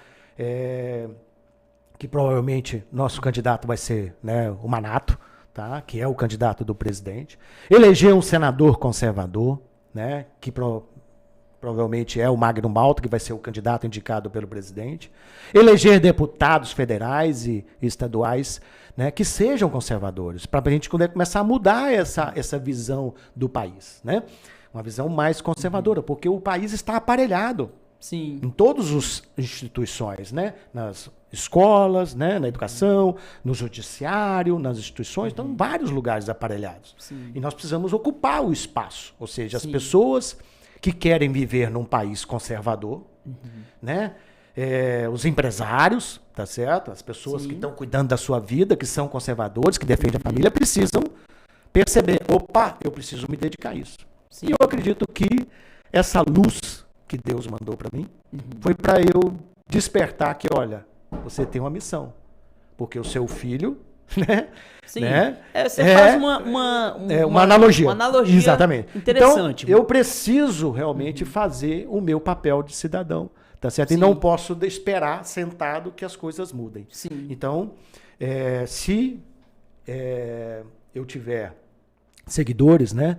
Se o processo me permitir, né, por as questões partidárias e tal, de concorrer a deputado estadual, eu me sinto preparado, né, a concorrer a deputado estadual. Sim. Pela história que eu contei de vida no Estado do Espírito Santo. Que você né? colocou na mesa, mas pela maturidade política, em nome de um contexto e em nome até da possibilidade de se ter, de fato, um representante nesse perfil que você colocou aqui na mesa, você estaria disposto a abrir um diálogo com outro pré-candidato para em conciliação, Sim. talvez ceder o espaço? Veja só, não tem que ser eu, Del.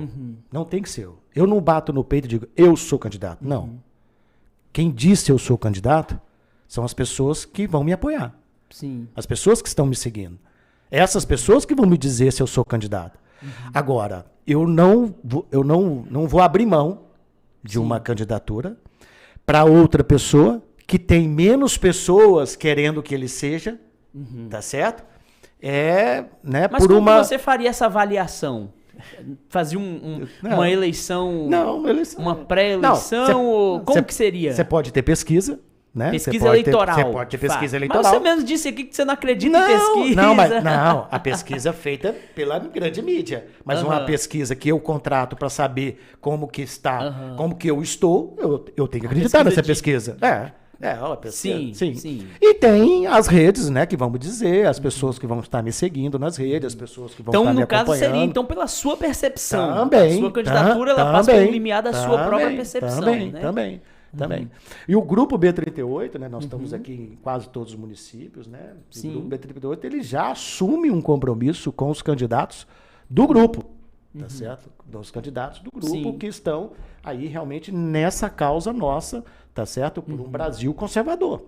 Sim. E o partido, como que ficaria? Porque o Bolsonaro ele queria criar o Aliança Brasil e não conseguiu, e aí ficou aí o Grupo B38. Mas como que fica mas o grupo mas o B38 não tem nada a ver com o partido. Sim. O B38 se refere ao bombardeiro.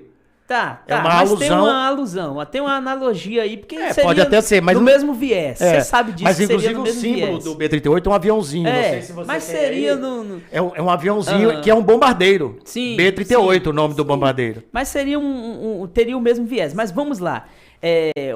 A escolha do partido se daria como? Por condições financeiras, estruturais, por condições elegíveis, de você ter a possibilidade de ganhar, ou apenas pela ideologia? Veja só, eu assumi um compromisso, né, com o nosso candidato a governo, Manato, de apoiar ele, de apoiar a doutora Soraya, tá certo? Apoiar o planejamento que nós vamos fazer aí, tá certo? Para fazer a campanha do presidente, para fazer a campanha, né, de Manato aí como governo do estado. Então, nós vamos discutir como é que vai ser essa estratégia, né? Qual que vai ser a melhor opção, tá certo? Sim. Então, como eu disse, se tiver, né, alguém, né, com mais apoio, né, com mais visibilidade, tá certo? Para poder nós fazermos, né, um deputado estadual em São Mateus, eu vou estar junto, tá certo? Para apoiar esse deputado. Mas que seja próximo à sua ideologia. A ideologia não, que você... seja próximo não. Que esteja defendendo os mesmos integralmente. valores. Lógico. Senão não adianta. Senão não adianta. Tem que estar defendendo os mesmos valores, entendeu? Porque mais ou menos, tá certo? Tem um monte e todos pulam do barco depois. Mas e se na sua avaliação, autoavaliação ou na pesquisa que fizer, apontar aí chances mínimas de disputa eleitoral e você não conseguir identificar um outro candidato, vai ser candidato da mesma forma? Ou como que vai se dar essa decisão aí? Eu acho que essa decisão vai ser meio difícil, né? Mas a gente precisa saber como que vai ser. Pois mas é o que eu tô te falando. Eu tenho um compromisso com o Manato. E essa estratégia vai ser discutida em grupo. Tá certo? Qual que vai ser a melhor estratégia para a gente conseguir fazer o maior número de deputados estaduais, maior número de deputados federais na nossa coligação. Porque apoiando o Manato, tem uns 4 ou 5 ou até 6 partidos apoiando. Já em conversa, já em articulação, aí em conversa. Né? O PTB está com ele, o PL, que está o partido do presidente, naturalmente. né? O republicano, que está na base, né? aí não sei como é que ainda, né, no Como é que vai estado, se dar, mas né? sim, Tem algumas mas coisas está na acontecer. base do governo federal, tá certo? O Patriota tem um bom diálogo com o Manato também, tá certo? E tem outros partidos Sim, aí, tem, né? haverá uma composição, né? Exatamente. Mas assim, tem uns 5 ou 6 partidos aí nessa missão aí. Mas tudo vai rolar de abril em diante, né? Porque de Que é abril em onde diante fecha o pau vai quebrar. Fecha a cancela aí o pau vai dos quebrar. partidos. Então, Agora, eu acredito assim que muita gente vai se definir aí mais à frente, sim, entendeu? sim. Grande maioria E assim, dos pré-candidatos se definem eu tô após abril. muito tranquilo, tá certo? Porque existe 2 formas de ganhar uma eleição. Entendi isso claramente passando pelo processo. mesmo? 2 E formas. como que seria essas duas formas? 2 formas. Ou você ter gente que quer que você seja eleito Sim. e não vai medir esforços para te ajudar, tá certo? Te apoiar e fazer campanha para você voluntariamente. Sim. Ou você tem bastante dinheiro. Você entendeu? Então essas 2 E formas. quais Mas, dessas duas formas essas que duas- você pretende se dispor? São as pessoas me apoiando. Então, se eu tiver gente me apoiando, tô dentro.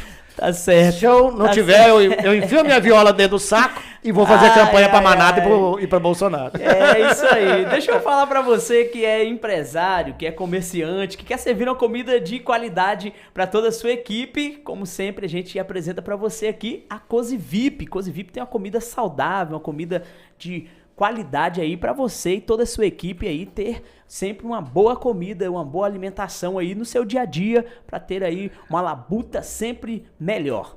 Um abraço aí para todos os nossos amigos da Cozi VIP, todos os colaboradores, sempre trabalhando aí para o crescimento da empresa e servindo bem aí a toda a sua população, a todas aquelas pessoas ali que têm se alimentado da comida da Cozi VIP. Mandar um abraço também pro meu amigo Marcos e Rodrigo da Cozi VIP. Alô, Rodrigo, tamo junto, hein? Gente boa, tem trabalhado muito aí também pelo desenvolvimento do município de São Mateus, gerando oportunidade para as pessoas, gerando emprego para as pessoas. Um abraço para você, meu irmão. E aí, Mensagem final, né? Tem a mensagem final aí, calma que o homem tá... Olha, Eduardo, o homem... Eu não sei se ele vai. O homem tá com estricnina aqui, gente. Mensagem final, porra. Calma lá. O homem tá com estricnina, tá querendo falar, tá com vontade de falar aqui. E a você que está com a gente aqui, não deixe de nos seguir lá no Instagram, eita.oficial, é o Instagram oficial aqui do nosso Eita Podcast. É muito bom ter a sua participação, o seu comentário lá nas fotos, também deixando lá a sua curtida lá em cada publicação que a gente faz no eita.oficial, o Instagram oficial do nosso Eita Podcast. É sempre bom ter você aqui conosco, assistindo, deixando seu comentário, participando de fato. Não deixe de compartilhar este vídeo. Manda aí pro seu amigo, manda pros seus familiares, manda para todas as pessoas aí que você conhece e a gente vai continuar sempre trazendo aqui boas entrevistas, boas participações e sempre levando informação de qualidade, informação limpa e verdadeira, de cara limpa aqui, todos os nossos convidados, como a gente sempre faz, né, Eduardo? É isso aí, Eduardo tá ali ligadinho. Pois é, meu irmão. E aí, nós estamos aqui sempre à disposição de todos também para bater aquele papo aí, você que é artista, você que é um empresário da região aqui, também pode fazer parte aqui um dia do nosso programa, pode ser convidado para estar conosco aqui e vivenciar esse momento. Não é verdade, Eduardo? É isso aí, Del, certinho. Tem mais participação aí? Eu vou destacar uma pergunta aqui que foi feita aqui aí para o nosso professor Marcelo, para Aham. responder, né? Ele diz, eu vou resumir aqui do que ele está falando, mas é o Reinaldo. O Reinaldo diz o seguinte: existem, parece que 2 bolhas, ou é só uma bolha? É uma bolha da esquerda e uma bolha da direita. Aliás, quem é realmente a bolha? Né? Aí ele coloca o seguinte: se o senhor acredita em pesquisa, não sei se vocês já falaram mais ou menos nessa situação, e relacionada ao prêmio que o Bolsonaro ganhou da Time, né, da participação popular, Sim, do voto sim. lá, ele faz uma comparação disto com pesquisas aqui no Brasil. Se lá o Bolsonaro, né, lógico, os brasileiros participaram, né, online, e colocou aqui também que o segundo lugar também se tratou de um conservador, que é o Trump. Aliás, o Bolsonaro com uma diferença muito grande, né? Sim. E aí a pergunta dele é basicamente essa, né? Se a pesquisa que está sendo apresentada hoje para nós é realmente válida. Obrigado, Reinaldo, pela pergunta. Muito boa, né? Eu aproveito até para fazer não sei como é que falaria aí, é uma analogia aí, né? Bolsonaro teve 24% e o Trump teve 9%. Nossa, que diferença, hein? Total dos dois? Rapaz. Total dos dois? 24 com 9 dá quanto? 33, idade de Cristo. Ah, tá. Então, os cristãos realmente entendi. estão... O que você quer dizer? né, estão realmente... Eu achei que era total diferença. Então, assim, a sociedade é cristã. Né? A sociedade é cristã. E então, realmente, os cristãos estão percebendo que precisam fazer parte da política, do processo político, porque se a pessoa, né, quem não participa do processo político, permite que outra pessoa tome conta. Então, você não pode reclamar se você não participa, né? E realmente, Reinaldo, nós estamos vivendo uma bolha. Nós temos aí o pessoal da direita, os conservadores numa bolha, né? Só militando entre si, e tem a esquerda também com a outra bolha. O que nós precisamos, aí o que a esquerda tem que fazer, né? Problema deles. Mas nós, você vai conservadores, dar dica, não? nós conservadores, nós precisamos o quê? Nós precisamos sair apenas do grupo, tá certo? Né? E avançar, né, nas nossas regiões, nos nossos locais, no meu bairro, na minha rua, reunindo com as pessoas, conversando com o vizinho, conversando com a pessoa do lado, mostrando para ela. Se a pessoa é extremista, fica na paz, Senhor, e tchau e benção, e passa para outro. E vai. Nós precisamos mostrar para as pessoas o que está acontecendo no país, porque a grande mídia não mostra. Por isso que eu não acredito na pesquisa feita da grande mídia. Né? Folha de São Paulo, Band, Globo, tudo isso aí está vinculado, né, ao interesse globalista. Eles já foram adquiridos, né, pelo globalismo. Então, assim, não é, eles não mandam mais. Quem manda a agenda, tá certo? Já são eles. Tá certo? Então a agenda não é mais dessa turma. Então, essas pesquisas são fraude, tá certo? Agora, uma pesquisa voluntária, de votação voluntária, a pessoa foi lá e votou, tá certo? Como fez a revista Time, essa pesquisa ela é real.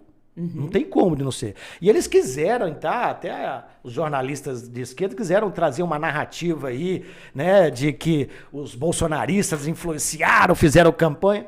Rapaz, eu nem fiquei sabendo dessa pesquisa. eu mesmo nem fui lá, votei, entendeu? Não é assim, rapaz, não é. Então, quer dizer, o mundo está percebendo, Bolsonaro é a última barreira do comunismo na América. É a última barreira, tá certo? Trump caiu, mas ele vai retornar. Pode escrever. Os Estados Unidos é um país que defende a liberdade, tá certo? E eles foram enganados, houve fraude, tá certo? Eles não permitiram, né, que os republicanos, né, assistissem à contagem dos votos.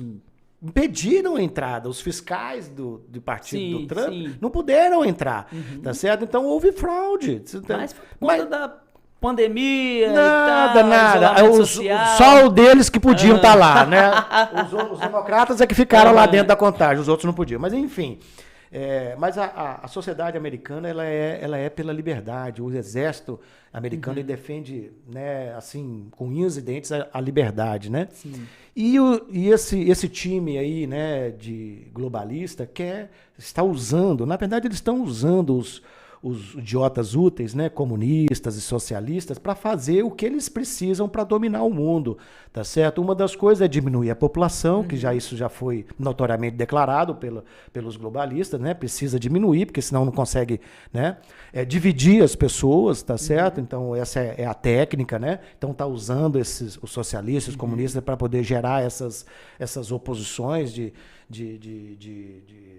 entre as pessoas, essa briga entre patrão e empregado, entre homem e mulher, essas diferenças. Mas não foi bem essa estratégia que o Bolsonaro usou em 2018, 2016, 2017? Como assim? Dividir para conquistar?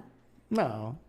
Não vejo. Vamos deixar essa discussão para o próximo encontro. Ele se posicionou. Se posicionou. Sim, tá certo? Uma coisa é você criar uma narrativa, criar projetos e leis que dividam as pessoas, né? Que façam com que as pessoas, né, se dividam aí dentro da sociedade. Dá muito pano pra mão, Maquiavel. Dá. Mas vamos lá. Mas enfim, respondendo o Reinaldo aí, né? Bacana. A gente realmente nós precisamos sair. Nós precisamos sair e se posicionar, né? Ocupar os espaços, né? Nos conselhos, né? Nas instituições. Tem que ocupar os espaços. Os conservadores precisam ocupar o espaço. Nas associações de pais e alunos das escolas. Cadê os conservadores indo lá, tá certo? Brigar pelo que eles acreditam, pelos seus princípios, né? Então, depois que o caldo entornou, o pessoal tá todo desesperado. Mas dá tempo ainda, vamos para cima. Precisamos sair da bolha. Vamos lá então por a famigerada última mensagem aí para a população aí que você quer deixar aí. Fala com a galera. Eu acho que o nosso tema de hoje, né, é realmente assim que acho que a principal mensagem para o conservador, para a pessoa que é temente a Deus, que defende a família, que é cristão, que gosta, né, que defende os princípios, né, cristãos, é sair, né, do seu sofá, do seu comodismo e abrir a boca. Você precisa se manifestar. Você precisa, né, dizer o que você defende. Sim. Porque o seu silêncio, né, levanta o demônio, aquele que é contra, aquele que quer destruir a família, tá certo? Que quer o fisiologista, que quer só levar vantagem, tá certo? Então você precisa, né, realmente ocupar espaço. Acho que o cidadão de bem precisa ocupar espaço. Nós temos muitas pessoas de bem, tá certo? E essas pessoas precisam ocupar espaço. E nós, né, estamos aí liderando esse movimento aí, né, junto com o grupo Brasil Conservador, o B38, de coleta de assinaturas. E é isso que eu clamo a vocês, né? São assinaturas vamos físicas assinar, mesmo. nós precisamos assinar. Precisa do nome da pessoa, rua, né, o estado, número do título de eleitor e assinatura. Então nós temos vários locais aqui em São Mateus, nos outros municípios. É só buscar. Grupo B38, que alguém vai dizer aonde está coletando assinatura. Ou entra no site, né, do B38, imprime a folha, né, coleta as suas assinaturas da sua família, dos seus amigos e leva, né, para o gerente, para o administrador do grupo no seu município. Sim. Tá? Todos os municípios têm administrador, tem gerente de grupo, né? Aqui nós estamos coletando lá no mercadinho do Flávio, lá do lado da igreja de Fátima. A farmácia Dois Amigos lá no Santo Antônio. Tem também ali no centro os extintores, né? Acho que esqueci o nome do local. Né? Mas entra lá no grupo B38, nós temos vários locais que estão em Guriri, na padaria Guriri Norte, está coletando assinatura também, tá certo? E você que né, que defende, quer uma eleição limpa, entra no site lá, né, grupo B38, né, www.grupob38.com e imprime o seu PDF, tá certo? E faz lá a coleta lá da forma tem que imprimir a frente e o verso na mesma folha. Porque a assinatura não pode ficar numa folha em branca. Tem que ter o projeto de lei no outro lado da folha. Para a pessoa saber o que está assinando. Quem está assinando, né? exatamente. Aqui estão os artigos, são 11 artigos. Uma lei enxuta, tá certo? Escrita de forma hermenêutica para impedir os sofismas aí dos ministros que não querem a contagem pública e o voto impresso, né? Só não está dizendo que vai ser impresso, mas está dizendo que vai ter que ter... Né, de alguma forma, né, para poder... A contagem pública.